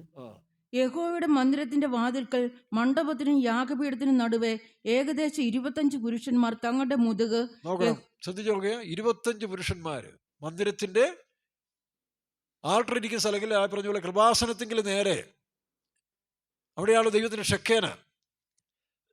അങ്ങോട്ട് തിരിയേണ്ടതിന് പകരം 25 ശക്തന്മാർ പുരുഷന്മാർ എന്ത് ചെയ്തു? മന്ദിരത്തിൽ തിരിഞ്ഞു നിന്ന്. വായിക്കാം. യഹോവയുടെ മന്ദിരത്തിന്റെ നേരെയും മുഖം കിഴക്കോട്ട് തിരിച്ചുകൊണ്ട് മുഖം കിഴക്കോട്ട് തിരിച്ചിട്ട് എന്ത് ചെയ്തു? അവർ കിഴക്കോട്ട് നോക്കി സൂര്യനെ നമസ്കരിക്കുന്നു. ഇതാണ് ക്രിസ്ത്യാനികളുടെ പാരമ്പര്യം. കിഴക്കോട്ട് നിന്ന് പ്രാർത്ഥിക്കുക. പണ്ട് തോമാസിലെ ഇന്ത്യ വന്നപ്പോൾ കേട്ടിട്ടുണ്ട്, ബ്രാഹ്മണന്മാര് സൂര്യ നമസ്കാരം. അത് അവരുടെ അറിവ് തെറ്റല്ല, ഇന്നത്തെ കാലത്തല്ലേ. അവരിങ്ങനെ സൂര്യനെ നോക്കി ആരാധിച്ചിട്ട് വെള്ളം സൂര്യനിലേക്ക് ഒഴിക്കും മുകളിലോട്ട്. അപ്പോൾ ആ തോമാശ്രീയ വന്നൊരു അത്ഭുതം ചെയ്തിട്ട് വായിക്കുന്നു, നമ്മൾ കണ്ടിട്ടില്ല. തോമാശ്രീയ പറഞ്ഞു, നിങ്ങൾ ഒഴിക്കുന്ന വെള്ളം താഴോട്ട് പോകുന്നില്ല, ദൈവം ഏറ്റുകൊള്ളുന്നില്ലല്ലോ. കാരണം ഈ ബാലിൻ്റെ ദൈവം അല്ല, സൂര്യദേവൻ അതിനെ ഏറ്റുകൊള്ളുന്നില്ല. സൂര്യഭഗവാന്റെ മക്കൾ കർണനോ ആരണ്ടൊക്കെയില്ലേ, അതൊക്കെ അന്നത്തെ മനുഷ്യൻ്റെ അറിവിൽ ആരണ്ടൊക്കെ എഴുതി കൂട്ടിയൊരു സംഭവങ്ങളാണ് അതൊക്കെ. അതൊന്നും ഇന്ന് മനുഷ്യൻ അംഗീകരിക്കാൻ സാധിക്കുന്നില്ല. എന്നാൽ തോമാശ്രീയോട് വെള്ളം എടുത്തിട്ട് പറഞ്ഞത്, ഞാൻ ഒഴിച്ച് ആ ദൈവം സ്വീകരിക്കുന്നു, വെള്ളം അങ്ങനെ നിർത്തിയെന്നാണ് പറഞ്ഞു. തൻ്റെ അത്ഭുതമായ പ്രാർത്ഥനയിൽ അങ്ങനെ നിന്നു. അപ്പോൾ നിങ്ങളുടെ ദൈവം ഏതാ? അതാണ് സ്വർഗത്തിലെ പിതാവായ ദൈവം, പുത്രനായ ക്രിസ്തു ലോകത്തിൽ വന്നു. അങ്ങനെയാണ് ക്രിസ്ത്യാനികളുണ്ടായതാണ് ചരിത്രം പറയുന്നത്. ശരി, അത്ഭുതങ്ങൾ കൊണ്ടും അടയാളങ്ങൾ കൊണ്ടും വിശ്വാസം കൊണ്ടുമൊക്കെ മനുഷ്യൻ വിശ്വാസത്തിലേക്ക് വരുന്നുണ്ട്. അപ്പം ഇതാണ് അന്ന് ഇസ്രായേൽ ജനങ്ങളെന്ന് പറയുന്നവർ. ഇന്നും ഒരു കൂട്ടർ ഇതെല്ലാം ആരാധിക്കുന്നുണ്ട്. അവർക്കത് വിഷയമല്ല. ഇന്ന് ഇവിടുന്ന് പോകുന്ന ഇന്ത്യക്കാർ അവരുടെ വിഗ്രഹങ്ങൾ യഹൂദന്മാരുടെ റബിമാരുടെ റൂമിൽ പോലും വയ്ക്കുന്നതാണ് പറഞ്ഞത്. അവർക്കത് വിഷയമല്ല. കാരണം അവരിന്ന് മോഡേൺ വികസിത രാജ്യങ്ങളുടെ കാഴ്ചപ്പാട്. അങ്ങനെ ചില പറഞ്ഞു, ഞങ്ങളുടെ ദൈവങ്ങളെ കൃഷ്ണനെയും മറ്റ് ഔസപിതാവിനെയും മാതാവിനെയും ഒക്കെ വെച്ച് മെഴുകുതിരി കത്തിച്ച് അവർക്ക് സാരമില്ല, അത് നിങ്ങൾ ചെയ്തു. ഒരു ജനാധിപത്യമാണ്, തെറ്റെന്ന് പറയാനൊക്കത്തില്ല. ചെയ്തു, അത് നിങ്ങളുടെ വിശ്വാസം. കാരണം ഞങ്ങൾ ചെയ്യത്തില്ലെന്ന് പറയും. പണ്ടതല്ല, അതിനെ അനുവദിക്കത്തില്ല. ഇസ്ലാം അതിന് ഭയങ്കര ശക്തമല്ലേ. വിഗ്രഹം കാണുന്നത് അവർക്ക് അലർജിയാണ്, അടിച്ചു പിടിച്ച് ദൂരെ കളയും. അവസരം കിട്ടാത്തതുകൊണ്ട്, അല്ലെങ്കിൽ ഇതെല്ലാം നശിപ്പിച്ചാൽ. കാരണം ദൈവം പറഞ്ഞിട്ടുണ്ട് വിഗ്രഹങ്ങൾ ഉണ്ടാക്കരുത്. എവിടെ എഴുതിയിരിക്കുന്നത്? പുറപ്പാട് പുസ്തകം 20-ാം അധ്യായത്തിലുണ്ട്, ആവർത്തന പുസ്തകം 4-ാം അധ്യായത്തിലുണ്ട് അല്ലേ? വിഗ്രഹങ്ങളെ ഉണ്ടാക്കരുത് എന്ന് പറയുന്നുണ്ട്. സ്വർഗത്തിലുള്ളതോ ഭൂമിയിലുള്ളതോ ഭൂമിക്കുള്ള യാതൊരു വിഗ്രഹങ്ങളെ നിങ്ങൾ 20:4 വായിച്ചു. ഒരു വിഗ്രഹവും ഉണ്ടാക്കരുത്. പുറപ്പാട് 20:4. ഒരു വിഗ്രഹം ഉണ്ടാക്കരുത്. മീതെ സ്വർഗത്തിലെങ്കിലും താഴെ ഭൂമിയിലെങ്കിലും ഭൂമിക്ക് കീഴെ വെള്ളത്തിലെങ്കിലും ഉള്ള യാതൊന്നിന്റെ പ്രതിമയും അരുത്. പണ്ട് പെന്തിക്കോസുകാര് എല്ലാവരും തന്നെ കാർഡ്ബോർഡ് ഉണ്ടായിട്ട് ഗ്ലാസ്സിനകത്ത് വാക്യം എഴുതി വെക്കുമായിരുന്നു, വാക്യ ബോർഡ്. ഇന്ന് ചില പിന്മാറ്റക്കാരായ വിശ്വാസികൾ വീട്ടിൽ ചെന്നാൽ വാക്യത്തിനൊരു ബൊമ്മയും പിന്നെ JCBയും മറ്റത് മറിച്ചും എല്ലാം വെച്ച് അലമാരി നിർത്തി വെച്ച് വാക്യം കാണാനില്ല. അതും ഒരു വിഗ്രഹമാണ്. പിശാച് കയറാൻ ഒരു സാഹചര്യം ഒരുക്കി കൊടുക്കുകയാണ്. അതുകൊണ്ട് എന്നെ കേൾക്കുന്ന ദൈവമക്കൾ വീടുകളിൽ പോയിട്ട് അങ്ങനെയുള്ള ബൊമ്മയും ഇതിനെല്ലാം പിള്ളേർ കളിക്കാൻ അതല്ല കൊടുക്കേണ്ടത്. അത് ലോകമനുഷ്യർ അവർ പറഞ്ഞ് വേറെ രീതിയിൽ നിങ്ങൾ കാണിച്ചു കൊടുക്കണം.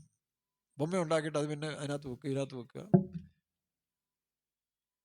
അതും ഒരു വിഗ്രഹമല്ലേ? നിങ്ങൾ മറ്റുള്ളവരെ വിമർശിക്കും. നിങ്ങളുടെ വീടുകളിലൊക്കെ ഇത് കണ്ടിട്ടില്ലേ? കാണുന്ന കോപ്രാഞ്ചങ്ങളെല്ലാം അതും ഷോക്കേസ് വെച്ചിരിക്കുകയാണ്.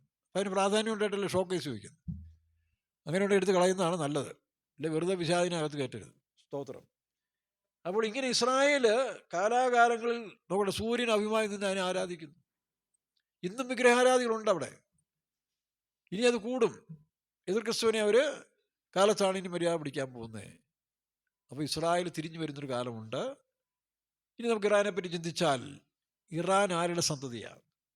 ഏലാമ്യർ എന്നാണ് അവരുടെ പേര്, ഏലാമ്യർ. കാരണം എസെക്കിയേൽ 38-ാം അധ്യായത്തിൽ വായിക്കുമ്പോൾ, അതിൻ്റെ 3-4 വാക്യം വായിക്കുമ്പോൾ, ഗോഗ് ഋഷിയോട് ചേർന്ന് ഈ പറഞ്ഞ അറബ് രാജ്യങ്ങളിൽ പലതും യുദ്ധത്തിനായി പുറപ്പെടുമെന്നാണ് പറഞ്ഞിരിക്കുന്നത്. വായിച്ച് വടക്ക് നിന്ന് 5-ാം വാക്യം 4-ാം വാക്യം മുതൽ വായിച്ച്. ഞാൻ നിന്നെ വഴിതെറ്റിച്ച് നിന്റെ താടിയലിൽ ചൂണ്ടൽ കൊളുത്തി നിന്നെയും നിന്റെ സകല സൈന്യത്തെയും കുതിരകളെയും ഒട്ടൊഴിയാതെ സർവായുധം ധരിച്ച കുതിരച്ചേവകരെയും ഒട്ടൊഴിയാതെ വാളും പരിചയും പലകയും എടുത്ത ഒരു മഹാസമൂഹത്തെയും അവരോടുകൂടെ ഒട്ടൊഴിയാതെ പരിചയം തലക്കോരികയും ധരിച്ച പാർസികൾ, കൂശ്യർ. നോക്കണം ആരൊക്കെയാണ് ഋഷിയുടെ കൂടെ. ഇപ്പോൾ ഇറാൻ എന്ന് പറഞ്ഞാൽ പാർസികൾ എന്ന് അറിയപ്പെട്ടുകൊണ്ടിരുന്നു. 1935 ഷായുടെ കാലത്തിൽ ഇതിന് ഇറാൻ എന്നുള്ള പേര് വന്നത്. അതിനു മുമ്പ് പാർസികൾ എന്നാണ്. പക്ഷെ അതിനു മുമ്പ് ഏലാമ്യർ എന്നിവരെ അറിയുന്നത്. വായിച്ച് വീണ്ടും വായിച്ച്. പാർസികൾ, കൂശ്യർ, പൂത്യർ, ഗോമേരും അവന്റെ എല്ലാ പടക്കൂട്ടങ്ങളും വടക്കേ അറ്റത്തുള്ള അവന്റെ എല്ലാ പടക്കൂട്ടങ്ങളും. ആ അധ്യായം നിങ്ങൾ പലതും കേട്ടിട്ടുള്ളതാണ്. ഇവരെല്ലാം ചേർന്ന് ഇസ്രായേൽ ഇതിലേക്ക് വരികയാണ്. അതാണ് 3-ാം ലോകമഹായുദ്ധത്തിലെ സംഭവം. 3-ാം ലോകയുദ്ധം ഉണ്ടാകും.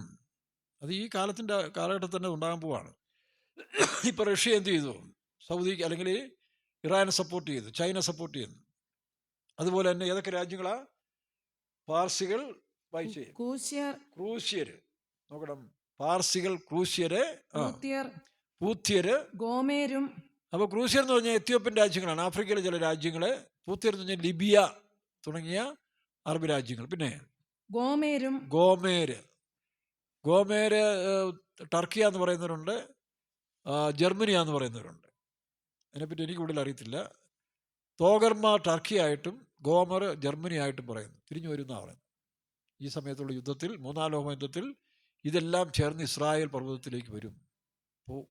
പൊരിഞ്ഞ യുദ്ധമായിരിക്കും. ഇസ്രായേലിൻ്റെ ഏറ്റവും വലിയ കഷ്ടകാല സമയമായി, യാക്കോബിൻ്റെ കഷ്ടകാലം എന്നൊക്കെ പറയുന്ന സമയമാണ്. അവർക്ക് ഒരു വിധത്തിൽ ഒരു രാജ്യം അവരെ സഹായിക്കാനില്ലാതെ അവർ പൊരിഞ്ഞു കഴിയുമ്പോൾ സക്കറിയാവിൽ വായിക്കുന്ന പോലെ കുത്തിയമുക്കിലേക്ക് നോക്കി രക്ഷപ്പെടും.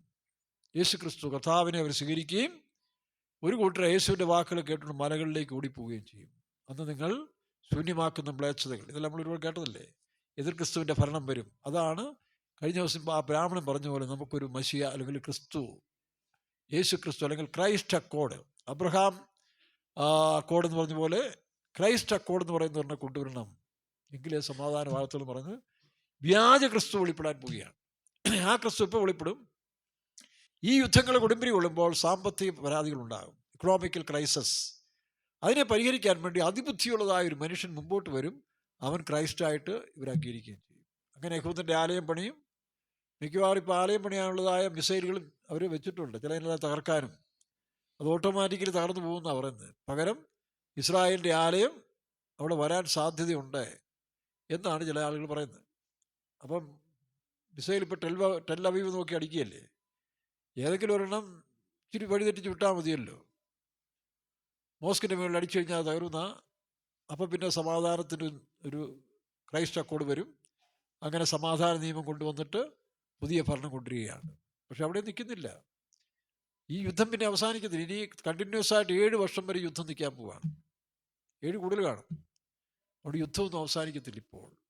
ആ അവസാന യുദ്ധം നമുക്കറിയാം, ഇത് ഹർമോദോൻ കൊണ്ട് അവസാനിക്കും. ഹർമോൻ യുദ്ധത്തിൻ്റെ അവസാനത്തിൽ കർത്താവായ യേശു ക്രിസ്തു ഒലിവുമലയിൽ വരും. അപ്പോഴത്തേക്ക് യഹൂദന്മാർ യേശുവിനെ സ്വീകരിക്കും.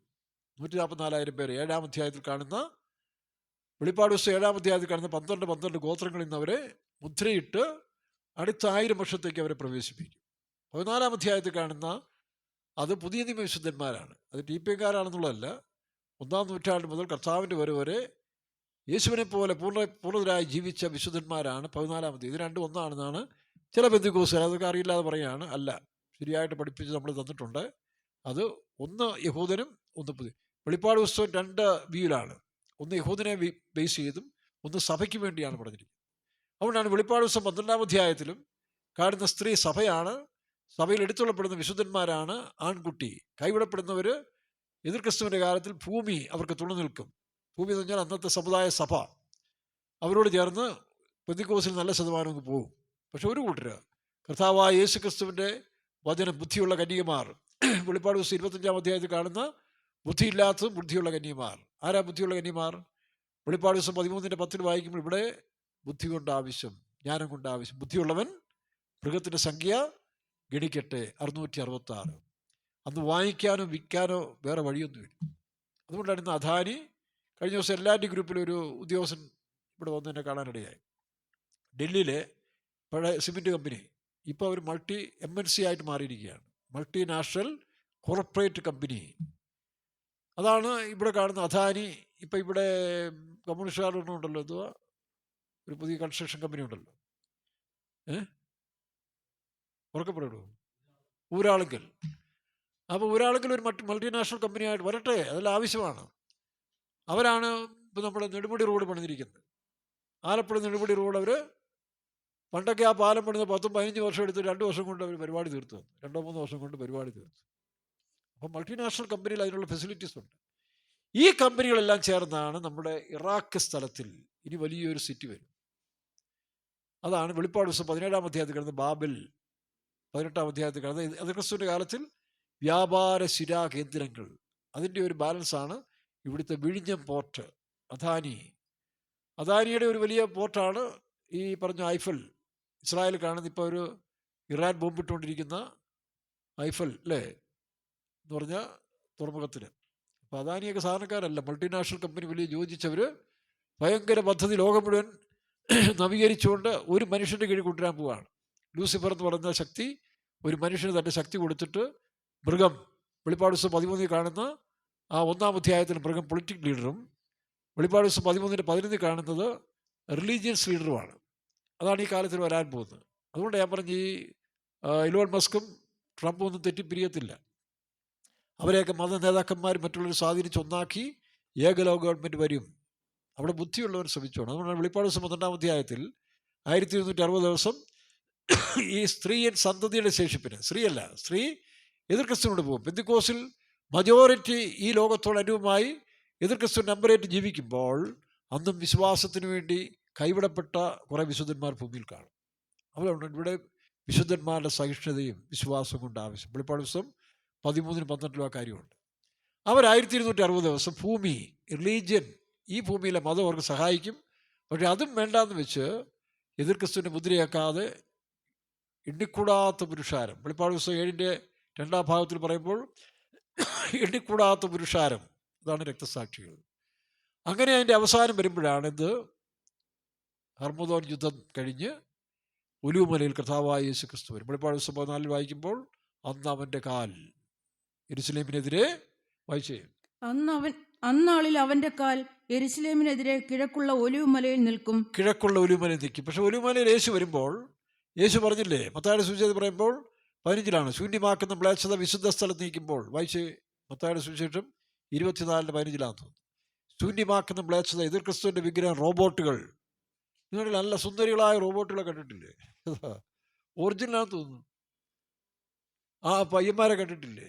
ഇനി റോബോട്ട് മതി എന്നാണ് പറയുന്നത്. കാരണം മനുഷ്യനാകുമ്പോൾ പ്രശ്നമാണ്. അവന് ചാപ്പാട് ഉണ്ടാക്കി കൊടുക്കണം. ഇതൊന്നും വേണ്ട, കറണ്ട് കുത്തിയാൽ മതി, ബാറ്ററി ഓൺ ചെയ്ത് വിട്ടാൽ മതി, എല്ലാ ജോലിയും ചെയ്യും. സ്നേഹിക്കണം, തല ഓടണം, കാല് പിടിക്കണം, എല്ലാ പരിപാടിയും ചെയ്യും. അതുകൊണ്ട് ഇപ്പോൾ എല്ലാവരും റോബോട്ടിനെ സ്വീകരിക്കാൻ പോവാം. റോബോട്ട് കം മനുഷ്യർ. പണ്ടൊക്കെ പല പ്രശ്നങ്ങളായിരുന്നു. കേരളത്തിൽ നിന്നൊക്കെ വിദേശത്ത് പോകുന്നവർ വേറൊരാളെ, ഒരു ആഫ്രിക്കനെ കർമ്മനെ കൊണ്ടുവന്നാൽ ഇവർക്ക് ഇവിടെ കിട്ടിയുള്ളൂ എന്ന് ചോദിക്കും. അതാണ്. പിന്നെ എന്ത് മാറി? പിന്നെ സായിപ്പിനെ കൊണ്ടുവരാന്ന്. അപ്പോൾ സായിപ്പായി. ഈ വെളുത്ത് വളറിയ ആളെ കൊണ്ടാണോ എന്ന് ഒരാൾ ഞങ്ങളുടെ ചോദിച്ച പോലെ. പിന്നെ അതും മാറിയപ്പോൾ അതുമില്ല,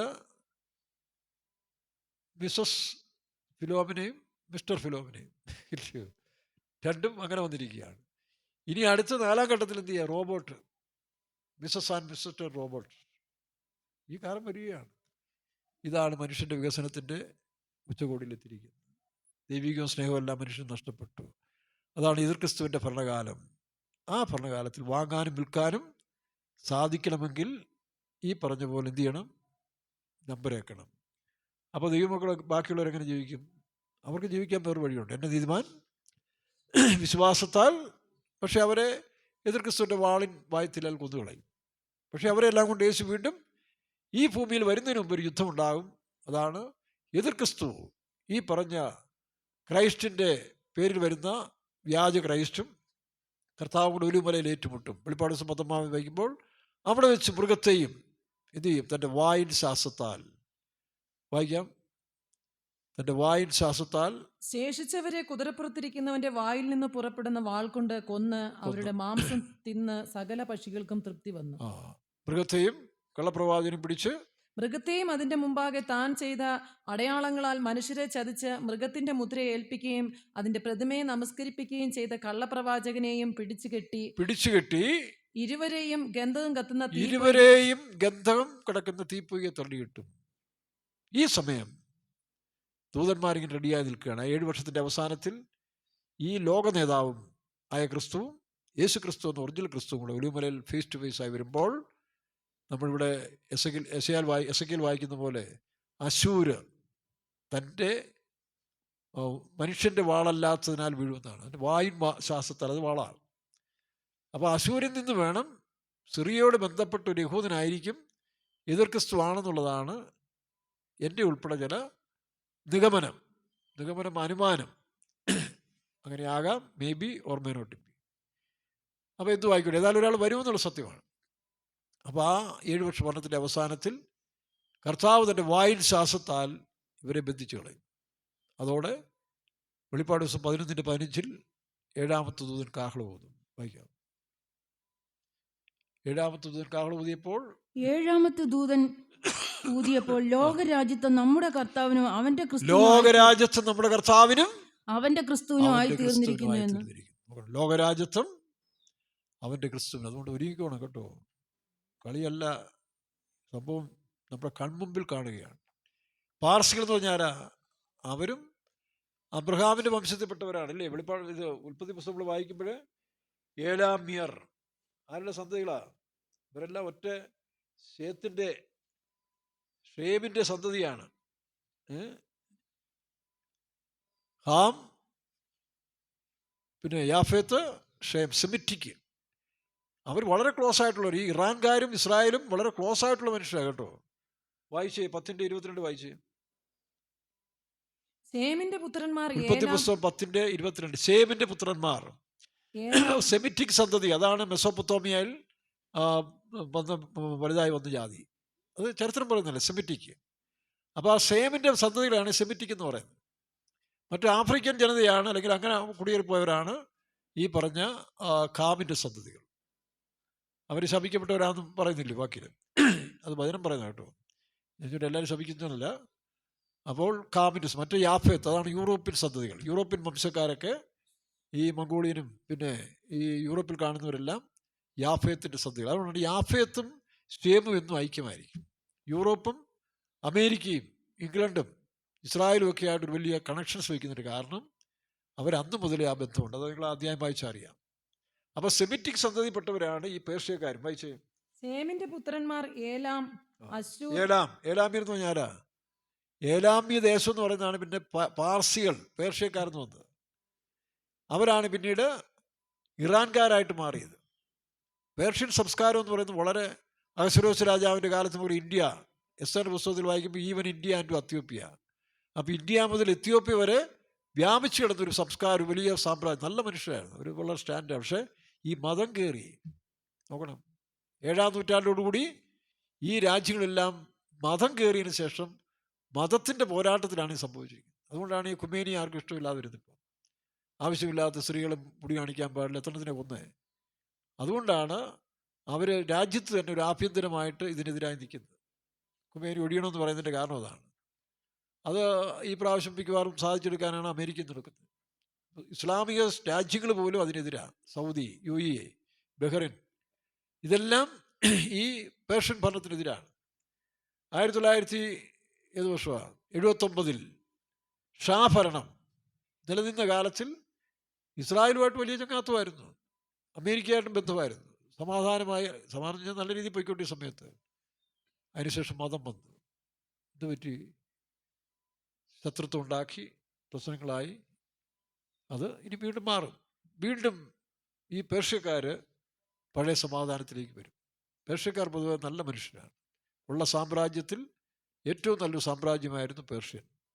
ആ സാമ്രാജ്യം തിരിച്ചു വരണമെന്നാണ് നെതന്യാഹു പറയുന്നത്. നമുക്ക് പണ്ടത്തെ പോലെ ചങ്ങാതികളായി, സ്നേഹിതരായി, സ്വന്തക്കാരായി ജീവിക്കണമെന്നാണ് നെതന്യാഹു പറയുന്നത്. അപ്പം അതിൻ്റെ അവസാനത്തിലേക്കാണ് ഇപ്പോൾ വന്നുകൊണ്ടിരിക്കുന്നത്. അതിനെപ്പറ്റിയൊക്കെ ഡീറ്റെയിൽസ് നമുക്ക് വേദപുസ്തകം പഠിക്കാനുണ്ട്. അപ്പോൾ ഈ സെമിറ്റിക് സന്തതികൾ ആരൊക്കെയാണെന്നുള്ള വായിച്ച് 10:22.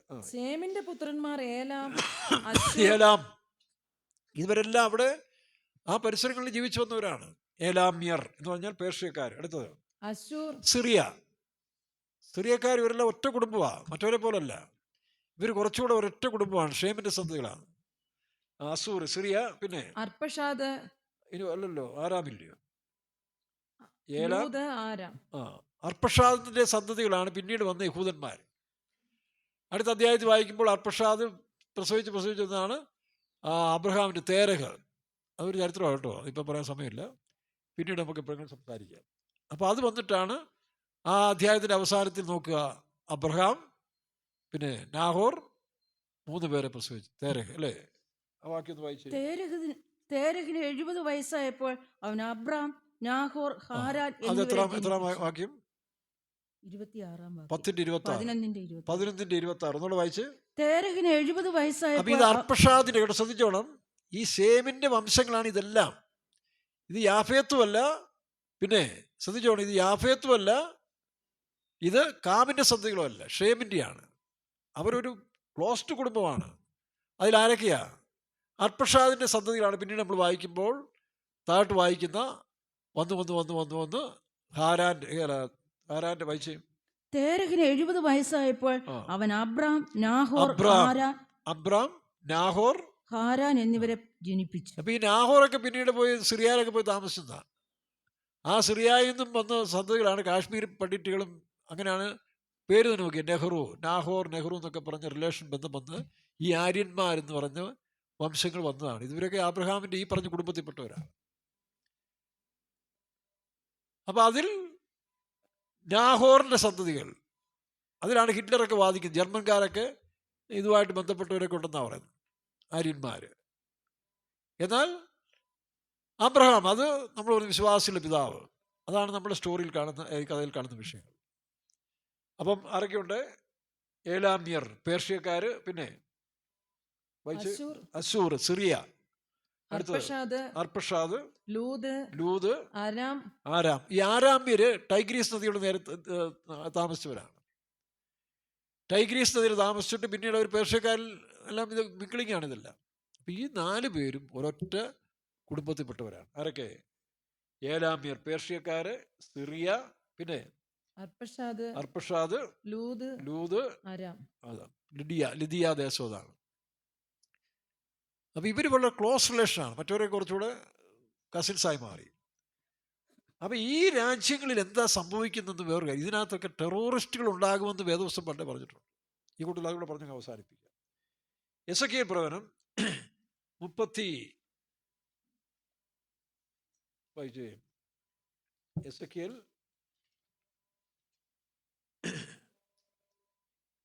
20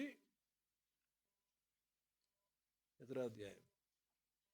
32-ാം അധ്യായം നോക്കണം. ഈ എസെക്കിയേൽ 32-ാം അധ്യായം വായിച്ച് ഇന്ന് ടെററിസം ഉള്ളതായ രാജ്യങ്ങളെ കുറിച്ച് കൃത്യമായിട്ട് പ്രവാചകൻ പറഞ്ഞിരിക്കുകയാണ്. നിങ്ങൾ നോക്കിയേ, ഇന്ന് ഈ തീവ്രവാദ സംഘങ്ങൾ എവിടെയെല്ലാം ഉണ്ടാകുമെന്നും അതെല്ലാം നശിക്കുമെന്നും എത്ര വർഷം, ഇന്നത്തേക്ക് 2600 വർഷങ്ങൾക്ക് മുമ്പ് തന്നെ പ്രവാചകൻ പറഞ്ഞിരിക്കുന്നത് ഇന്നിന്ന രാജ്യങ്ങളിൽ ഈ തീവ്രവാദികൾ ഉണ്ടാകും. അത് എവിടെ വായിക്കും? 32-18 വായിച്ച്. ഒന്നാമത് ഈജിപ്റ്റ് വായിക്കാം. മനുഷ്യപുത്ര, നീ മിസ്രൈമിലെ പുരുഷാരത്തെ ഈജിപ്റ്റല്ലേ ആദ്യം നാസർ എഴുന്നേറ്റ് പറഞ്ഞില്ലയോ ഇസ്രായേലിനെ പൊടിയാക്കി കളയും. ഇവിടെ മര്യാദയ്ക്കെല്ലാം കൂടെ ജീവിച്ചാൽ പോയി. ഇവന്മാരെല്ലാം ചേട്ടൻ തരൂര് പറഞ്ഞോല്ലേ, എല്ലാം ഒരു കുടുംബത്തിൽ പെട്ടവനല്ലേ, മര്യാദയ്ക്ക് അങ്ങോട്ടും ഇങ്ങോട്ടെല്ലാം പറഞ്ഞ് ലോഹ്യം പറഞ്ഞ് ജീവിച്ചാൽ പോരെ, ഈ കിടന്ന് നശിപ്പിക്കണോ? അപ്പോൾ തീവ്രവാദം, പിശാചാണ് ഇത് ചെയ്യുന്നത്. അത് മനുഷ്യൻ മനസ്സിലാകുന്നില്ല. സാത്താൻ തൻ്റെ രാജ്യം സ്ഥാപിക്കാൻ വേണ്ടി ഈ ജനങ്ങളെ കൂട്ടിയടിപ്പിക്കുക. അത് നെതന്യാഹു അല്ല, ഖമേനിയല്ല. ഈ പിശാചാണ് മനുഷ്യനെ തമ്മിൽ അടിപ്പിക്കുന്നത്. നാം തിരിച്ചറിഞ്ഞിട്ട് അതിൽ നിന്ന് വിടുതൽ പ്രാപിക്കണം. അതിനാണ് ഇനി ക്രൈസ്റ്റ് വരാൻ പോകുന്നത്. ആദ്യം വ്യാജ ക്രൈസ്റ്റ് വരും, പിന്നെ യഥാർത്ഥ ക്രൈസ്റ്റ് വരും. അപ്പം നമ്മുടെ ആദ്യത്തെ തീവ്രവാദം ഈജിപ്തിൽ വായിക്കാം.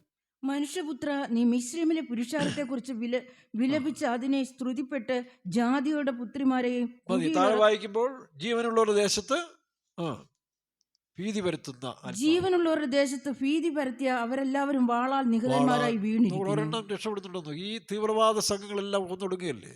IS എന്ന് പറഞ്ഞൊരു സംഘം ഉണ്ടായി. എവിടെ തീവ്രവാദം വരുന്നു അത് ഇല്ലാതാകുകയാണ്. ഇത് ബോധം വേണ്ട ഇതിനൊക്കെ. ഈ മതപണ്ഡിതന്മാരൊക്കെ പറഞ്ഞു കൊടുക്കണ്ടേ? ഇവിടെ വാളെടുക്കുന്നു, യേശുവിൻ്റെ വചനം എടുക്കുക. ഇപ്പോഴത്തെ ആ ബ്രാഹ്മണൻ പറഞ്ഞ പോലെ യേശു ക്രിസ്തുവിനെ നിങ്ങൾ വിശ്വസിച്ചാൽ ആ ഹൈലൈറ്റ് ചെയ്യും, അപ്പോൾ നിങ്ങളുടെ പ്രശ്നം തീരും. സത്യമാണ്. ഇന്ന് രാവിലെ അയാൾ പറഞ്ഞതാണ്. അപ്പം ആദ്യമായിട്ട് തീവ്രവാദ സംഘം ഉണ്ടായത് ഈജിപ്തിലെ. അടുത്തത് ഈജിപ്റ്റാണ് അന്ന് പ്രോത്സാഹിപ്പിച്ചുകൊണ്ടിരുന്നത്. അടുത്ത വായിച്ച് 22 വായിച്ച്. അവിടെ അശ്ശൂരും അതിന്റെ സർവ്വ സമൂഹവും ഉണ്ട്. അശ്ശൂര്, സിറിയ, തീവ്രവാദത്തിന്റെ മറ്റൊരു താവളമായിരുന്നു സിറിയ. അവരും എന്ത് ചെയ്തു? ജീവനുള്ള ദേശത്തിൽ അവന്റെ ശവക്കുഴികൾ അവന്റെ ചുറ്റും കിടക്കുന്നു. അവരെല്ലാവരും വാളാൽ നിഹതന്മാരായി വീണവർ തന്നെ. അവരുടെ ശവക്കുഴികൾ പാതാളത്തിന്റെ അങ്ങേയറ്റത്ത്. ജീവനുള്ളവരുടെ ദേശത്ത് ഭീതി പരത്തിയ അവരെല്ലാവരും വാളാൽ നിഹതന്മാരാകും. ഇപ്പൊ സിറിയ കണ്ടില്ലേ, ഒന്നൊന്നായി ഒതുങ്ങിക്കൊണ്ടിരിക്കല്ലേ. ചുമ്മാ കിടന്നിട്ട് സോഷ്യൽ മീഡിയ കത്തിയോണ്ട് കാര്യമുണ്ടോ? ഇവിടെ ദൈവം എന്ന് പറയുന്ന ഒരാളില്ലേ? ഇസ്ലാമും ക്രിസ്ത്യാനിയും ഈ യഹൂദനെല്ലാം വിശ്വ ദൈവമില്ലേ? എന്തിനാണ് നിങ്ങൾ ദൈവം? ഞാനിന്നാൾ ഒരു മത ഇതിൽ കൂടിയപ്പോൾ ഞാൻ പറഞ്ഞു, എല്ലാവരും ഉണ്ട്, മുസ്ലിങ്ങളുണ്ട്, ക്രിസ്ത്യാനിയുണ്ട്. എന്തിനാണോ ദൈവത്തിൻ്റെ പേര് നമ്മൾ അടിക്കാൻ പോകുന്നത്? അവർ തമ്മിൽ അടിക്കട്ടെ. ദൈവത്തിന് അവസരം കൊടുത്ത് ഇവരടിച്ചിട്ട് ആരാണോ ദൈവം അവർ നേരെ വരട്ടെ. അതിനിടെ കൂടി നിങ്ങളാകെ കിട്ടിയ ഒരു ആയസ് നശിപ്പിക്കണോ? ഈ പൊട്ടന്മാർ പറഞ്ഞ് കേട്ടുകൊണ്ട് പോയി നശിക്കണോ? നിങ്ങൾ മര്യാദയ്ക്ക് ജീവിക്കേ, എവരടിക്കട്ടെ. അവസാനം 2 ദൈവങ്ങൾ വരുന്നുണ്ടല്ലോ, ഒന്ന് ഒറിജിനൽ യേശുവും വ്യാജ യേശുവും കൂടെ അടിക്കുന്നുണ്ട്. അപ്പം വെളിപ്പെടും ആരാന്നുള്ളത്. ഈ ബോധം പറഞ്ഞു കൊടുക്കുന്നതിന് പകരം മതവൈരാഗ്യം ഉണ്ടായി ഇതൊന്ന് പാപം ചെയ്യണം, എല്ലാം തോന്നിവാസം ജീവിക്കണം. അതിനാണ് ഈ മതവെറി ഉണ്ടാക്കുന്നത്. അത് മാറ്റിയിട്ട് ഈ വേദപുസ്തകമൊക്കെ വായിച്ച് പഠിച്ചിട്ട് ഈശാ നബിയെ കൊണ്ടുപോവാ, അല്ലെങ്കിൽ യേശു ക്രിസ്തുവിനെ കൊണ്ടുപോവാ. യഹൂദനോടും പറയുക, നീ യേശുവിനെ സ്വീകരിക്കാത്തോളം കാലം നിൻ്റെ ദേശത്ത് സമാധാനം ഉണ്ടാകത്തില്ല. അങ്ങനെ നിൻ്റെ കിതാബിൽ എഴുതി വെച്ചിരിക്കുന്നു. നിങ്ങളുടെ തോറായിൽ അല്ലെങ്കിൽ ഈ പഴയ നിയമത്തിൽ മുസ്ലിങ്ങളുടെ തൗറാത്തോ ഇഞ്ചിലും പിന്നെ അതിലെഴുതി വെച്ചിരിക്കുന്ന സത്യമല്ല ഈ പറയുന്നത്. ഇത് വിശ്വസിച്ച് മുമ്പോട്ട് പോകും. 2ാമത്തെ തീവ്രവാദം സിറിയയിൽ, 3ാമത് പേർഷ്യ. 24 വായിച്ചേ. അവിടെ ഏലാമും അവന്റെ ശവക്കുഴികളുടെ ചുറ്റും. ഏലാമും അവന്റെ ശവക്കുഴി ഇപ്പൊ നടന്നുകൊണ്ടിരിക്കുകയല്ലേ പേർഷ്യയിൽ. ഏലാമ്യർ പറഞ്ഞ പാർസികൾ, പേർഷ്യക്കാർ, മര്യാദയ്ക്ക് ജീവിച്ച പേർഷ്യക്കാർ തീവ്രവാദ ശക്തി കയറി അവരെന്ത് ചെയ്തു? 3 ഗ്രൂപ്പിനെ ത്രിബ്ലൈച്ച്, ഹാമെന്ന് പറയുന്ന ഒരുത്തൻ, ഹാമാൻ എന്ന് പറയും, ഹാമെന്ന് പറയും, അവനാണ് തുടങ്ങിയത്. അവൻ്റെ പേരിൻ്റെ അക്ഷരത്തിലാണ് ഹൂതികൾ, എച്ച്, ഹാമാസ് എച്ച്, ഹിസ്ബുള്ള 3H. ഇപ്പം 3 ഒതുങ്ങി. ഇനിയിപ്പം അവസാനത്തത് ഏലാമ്യർ. വായിക്കാം.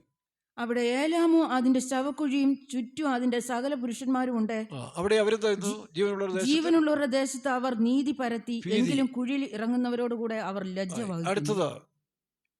അടുത്തത് ടർക്കിയും പിന്നെ 26 ടർക്കിയുടെയും റഷ്യയുടെയും പ്രവചനം കയറി വരുന്നുണ്ട്. വായിക്കാം. അവിടെ മേശക്കും തൂബലും അതിന്റെ സകല പുരുഷന്മാരും ഉണ്ട്. മേശക്കും തൂബലും, ഇത് ടർക്കിയെ കുറിച്ചും പിന്നെ അടുത്തത് ഇതിൻ്റെ എല്ലാം വകഭേദങ്ങളല്ലേ. ഇസ്രായേലിൽ അല്ല റഷ്യയിൽ ഇവരുടെ വകഭേദമുണ്ട്, ഏദോമ്യരുണ്ട്, ഏശാവിൻ്റെ സന്ധികളുണ്ട്. ഇതെല്ലാം കൂടെ മിങ്കിൾ ചെയ്തൊരു സാധനമാണ് റഷ്യ എന്ന് പറയുന്നത്. അപ്പോൾ ഇവിടെ അടുത്ത് ഇപ്പം ഇന്നാള് നെതന്യാഹു പറഞ്ഞിരിക്കുന്നു, പേർഷ്യ കഴിഞ്ഞാൽ പിന്നെ ഞങ്ങളുടെ അടുത്ത് ടാർജറ്റ് ടർക്കിയാന്നാണ് പറഞ്ഞത്. കാരണം തീവ്രവാദ ശക്തികൾ അവിടെയും വ്യാപിക്കുന്നു. ഇതിനെല്ലാം ഒതുക്കേണ്ട സമയം കഴിഞ്ഞ് ഇനി വീണ്ടും ഏദൻ തോട്ടം ഭൂമിയിൽ സ്ഥാപിക്കാൻ പോവുകയാണ്. ബാക്കി ശേഷിക്കുന്ന മനുഷ്യർ മതമില്ല, രാഷ്ട്രീയമില്ല, സത്യദൈവത്തെ, ഏകദൈവത്തെ ആരാധിച്ചു പോകുന്ന ഏകജാതി മതസ്ഥർ വരാൻ പോവുകയാണ്. അപ്പോൾ അടുത്ത് മേശക്ക്. ഇനി അടുത്തത് വായിച്ച് ഏദോമ്യർ 29. അവിടെ ഏദോമും അതിന്റെ രാജാക്കന്മാരും സകല പ്രഭുക്കന്മാരും ഉണ്ട്. അവരും എന്ത് ചെയ്തു? ജീവനുള്ള ദേശത്തിൽ ഭീതി പരത്തുക. ഇതന്നെ. അടുത്തത് 30-ാം വാക്യം വായിച്ച്. അവിടെ വടക്കേ പ്രഭുക്കന്മാരെല്ലാവരും. വടക്കേ പ്രഭുക്കന്മാർ ആരായി? വടക്കേ പ്രഭുക്കന്മാർ, അതാണ് ഒറിജിനൽ റഷ്യ. ആ വടക്കേ പ്രഭുക്കന്മാർ എന്ത് ചെയ്യും? ലാസ്റ്റ് ഇതിൻ്റെ ഭീതി വരുന്നതിന് എല്ലാത്തിനും കൂടെ ചേർത്ത് ഇസ്രായേൽ ദേശത്ത് വരും. വായിച്ചാൽ മതി നിങ്ങൾ. അവിടെ വടക്കേ പ്രഭുക്കന്മാർ. ആ വടക്കേ പ്രഭുക്കന്മാർ എവിടുന്നാ വരുന്നത്? വടക്ക് ദേശത്ത് നിന്ന് ഞാൻ സകല സീദോന്യരും. ഇല്ലില്ല, വൈര് എസെക്കിയേൽ പ്രവചനം 38 വടക്ക് ദേശത്തു നിന്ന് ഞാൻ ചൂണ്ടയിട്ട് കൊണ്ടുവരും. വായിച്ച വാക്യം 38 ശൂന്യമായി കിടന്ന ഇസ്രായേൽ പർവ്വതങ്ങളിൽ തന്നെ 7-ാം വാക്യം. നീയും നിന്റെ അടുക്കൽ കൂടിയിരിക്കുന്ന നിന്റെ സമൂഹമൊക്കെ ഒരുങ്ങിക്കൊള്ളുവിൻ, നീ അവർക്ക് മേധാവിയായി. അതുകൊണ്ടാണ് ഇപ്പൊ അവർ പ്രഖ്യാപിച്ചു കഴിഞ്ഞില്ലേ, ടർക്കിയും എലാമിയർ അല്ലെങ്കിൽ ഇറാനും പറഞ്ഞു ഇനി നമുക്ക് രക്ഷ റഷ്യയോടെ ഉള്ളൂ. അവൻ തകർന്നുകൊണ്ടിരിക്കുക. എന്നാലും ഇവരെല്ലാം ചേർത്തുകൊണ്ട് ന്യായവിധി നടക്കട്ടെ. എല്ലാത്തിനെയും ചേർത്ത് ഇസ്രായേൽ പർവ്വതത്തിൽ കൊണ്ടുവരും. അവിടെ വെച്ച് ഇതിന് വലിയൊരു ഭൂകമ്പം ഉണ്ടാകും. എല്ലാത്തിൻ്റെ കെമിക്കലും അണുബോംബും എല്ലാം അവിടെ വെച്ചിട്ട് പൊട്ടി എല്ലാം നശിക്കും. അത് ബൈബിളുണ്ട്, അതെല്ലാം ഇപ്പോൾ പറയാൻ നമുക്ക് ടൈം എടുക്കും, പിന്നെ ഒരു സമയത്താണ്. നീ വടക്ക് ദേശത്തു നിന്ന് വായിക്കാം. പാർസികൾ, കൂശ്യർ, പൂത്യർ, ഗോമേരും അവന്റെ എല്ലാ പടക്കൂട്ടങ്ങളും വടക്കേ വലിയൊരു സമൂഹം. ഇപ്പം മിലിറ്ററി ഫോഴ്സ് എത്രയാണെന്ന് അറിയാവോ? ഇറാന് തന്നെ ലക്ഷങ്ങളാണ് മിലിറ്ററി ഫോഴ്സ്, റഷ്യക്ക് അതിൽ കൂടുതൽ. ഇങ്ങനെ ഒരു വലിയ സമൂഹം ഇസ്രായേൽ പർവ്വതങ്ങളിലേക്ക് വരുമെന്ന് എന്നെഴുതി വെച്ചതാ. ഇപ്പം നമ്മുടെ കൺമുമ്പിൽ നടന്നുകൊണ്ടിരിക്കുക. പണ്ടൊക്കെ ഇത് വായിക്കുമ്പോൾ ഏതാണ്ട് സ്വപ്നലോകം പോലെയാണ്. ഇപ്പം നമ്മുടെ കൺമുമ്പിൽ നടന്നുകൊണ്ടിരിക്കുകയാണ്. അങ്ങനെ ഈ പാർട്ടികളെല്ലാം ചേർന്ന് വരും. അത് ഇസ്രായേൽ ശൂന്യമായി കിടന്നിരുന്ന വായിച്ചേ. വടക്കേ അറ്റത്തുള്ള തോഗർമ്മ ഗ്രഹവും അതിന്റെ എല്ലാ പടക്കൂട്ടങ്ങളും എന്നിങ്ങനെ പല ജാതികളെയും നിന്നോടുകൂടെ പുറപ്പെടുമാറാക്കും. ഒരുങ്ങിക്കൊള്ളുക. മതി, നോക്കണം. ഇനി ഇതിനെപ്പറ്റി നമുക്ക് ദൈവം അനുവദിച്ചാൽ ഇസ്രായേലിൻ്റെയും ഈ പറഞ്ഞ കുറേ വംശങ്ങളും ഇതെല്ലാം ചേർത്തൊരു ദിവസം ദൈവം അനുവദിച്ചാൽ പറയാം. അതുകൊണ്ട് അങ്ങനെ പുറപ്പെട്ടു വരുന്നവർ എന്ത് സംഭവിക്കുമെന്നും ആ കാലങ്ങളുണ്ടാകുന്ന ഉപദ്രവവും പീഡകളും ന്യായവിധികളും എല്ലാം നമുക്ക് വേദപുസ്തകത്തിൽ കാണാൻ കഴിയുന്നുണ്ട്. അതുകൊണ്ട് ഇതെല്ലാം സംഭവിച്ചു തുടങ്ങുമ്പോൾ നിങ്ങളുടെ തലകളെ ഉയർത്തുവിൻ, ഈ ലോകരാജ്യം തീരാൻ പോവുകയാണ്. ഒരു പാട്ടുണ്ടല്ലോ, ഈ ലോകവാസം. അതുകൊണ്ട് നമുക്ക് കണ്ണുകളടയ്ക്കാം. നമുക്ക് കർത്താവായ യേശു ക്രിസ്തുവിനെ സ്വീകരിച്ചവരായ നാം പാപത്തിൽ നിന്ന് വിട്ടൊഴിഞ്ഞ് സമാധാനത്തോടെ ജീവിച്ച് വേഗം വരുന്ന യേശുവിനെ എതിരേൽക്കാൻ നമുക്ക് ഒരുക്കിക്കൊള്ളാം. ഈ ലോകത്തിലെ വാസങ്ങൾ അല്ലെങ്കിൽ നമുക്ക് തീരാറായി സ്വർലോകവാസം എടുത്തിരിക്കുന്നു. ഈ ലോകവാസം തീർന്നിടുവാൻ കാലമായല്ലോ നമ്മുടെ മേലോകാന്തനീ ലോകവാസം നമ്മുടെ മേലോകാവാസമെടുപ്പാൻ കാലം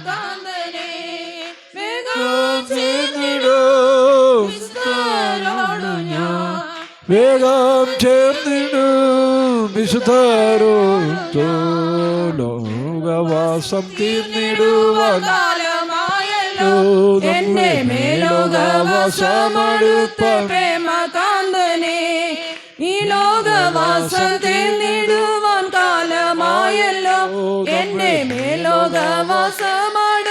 പ്രേമകാന്തനെ വേഗം ചേർന്നിടൂ വിശുദ്ധരോടു ഞാൻ വേഗം ചേർന്നിടൂ വിശുദ്ധരോടു ഞാൻ ശോഭയേറും നാടെനിക്കു മേലിലുള്ളതാ ഈ മായ ലോകം വിട്ടു ഞാൻ ആശയേറുന്നേ ശോഭയേറും നാടെനിക്കു മേലിലുള്ളതാലും ഈ മായ ലോകം വിട്ടു ഞാൻ ആശയേറുന്നേ താമസമില്ല നാട്ടിലെത്തുവാൻ താമസമില്ല നാട്ടിലെത്തുവാൻ ഈ ലോകവാസം തീർന്നിടുവാൻ കാലമായല്ലോ എന്റെ മേലോകവാസമടുത്ത പ്രേമകാന്തനെ ഈ ലോകവാസം തീർന്നിടുവാൻ കാലമായല്ലോ എന്റെ മേലോകവാസമടുത്ത പ്രേമകാന്തനെ. എല്ലാ മഹത്വവും മാനവും സ്തുതിയും പൊഴിച്ച് കർത്താവിനടുത്ത് സ്തോത്രം.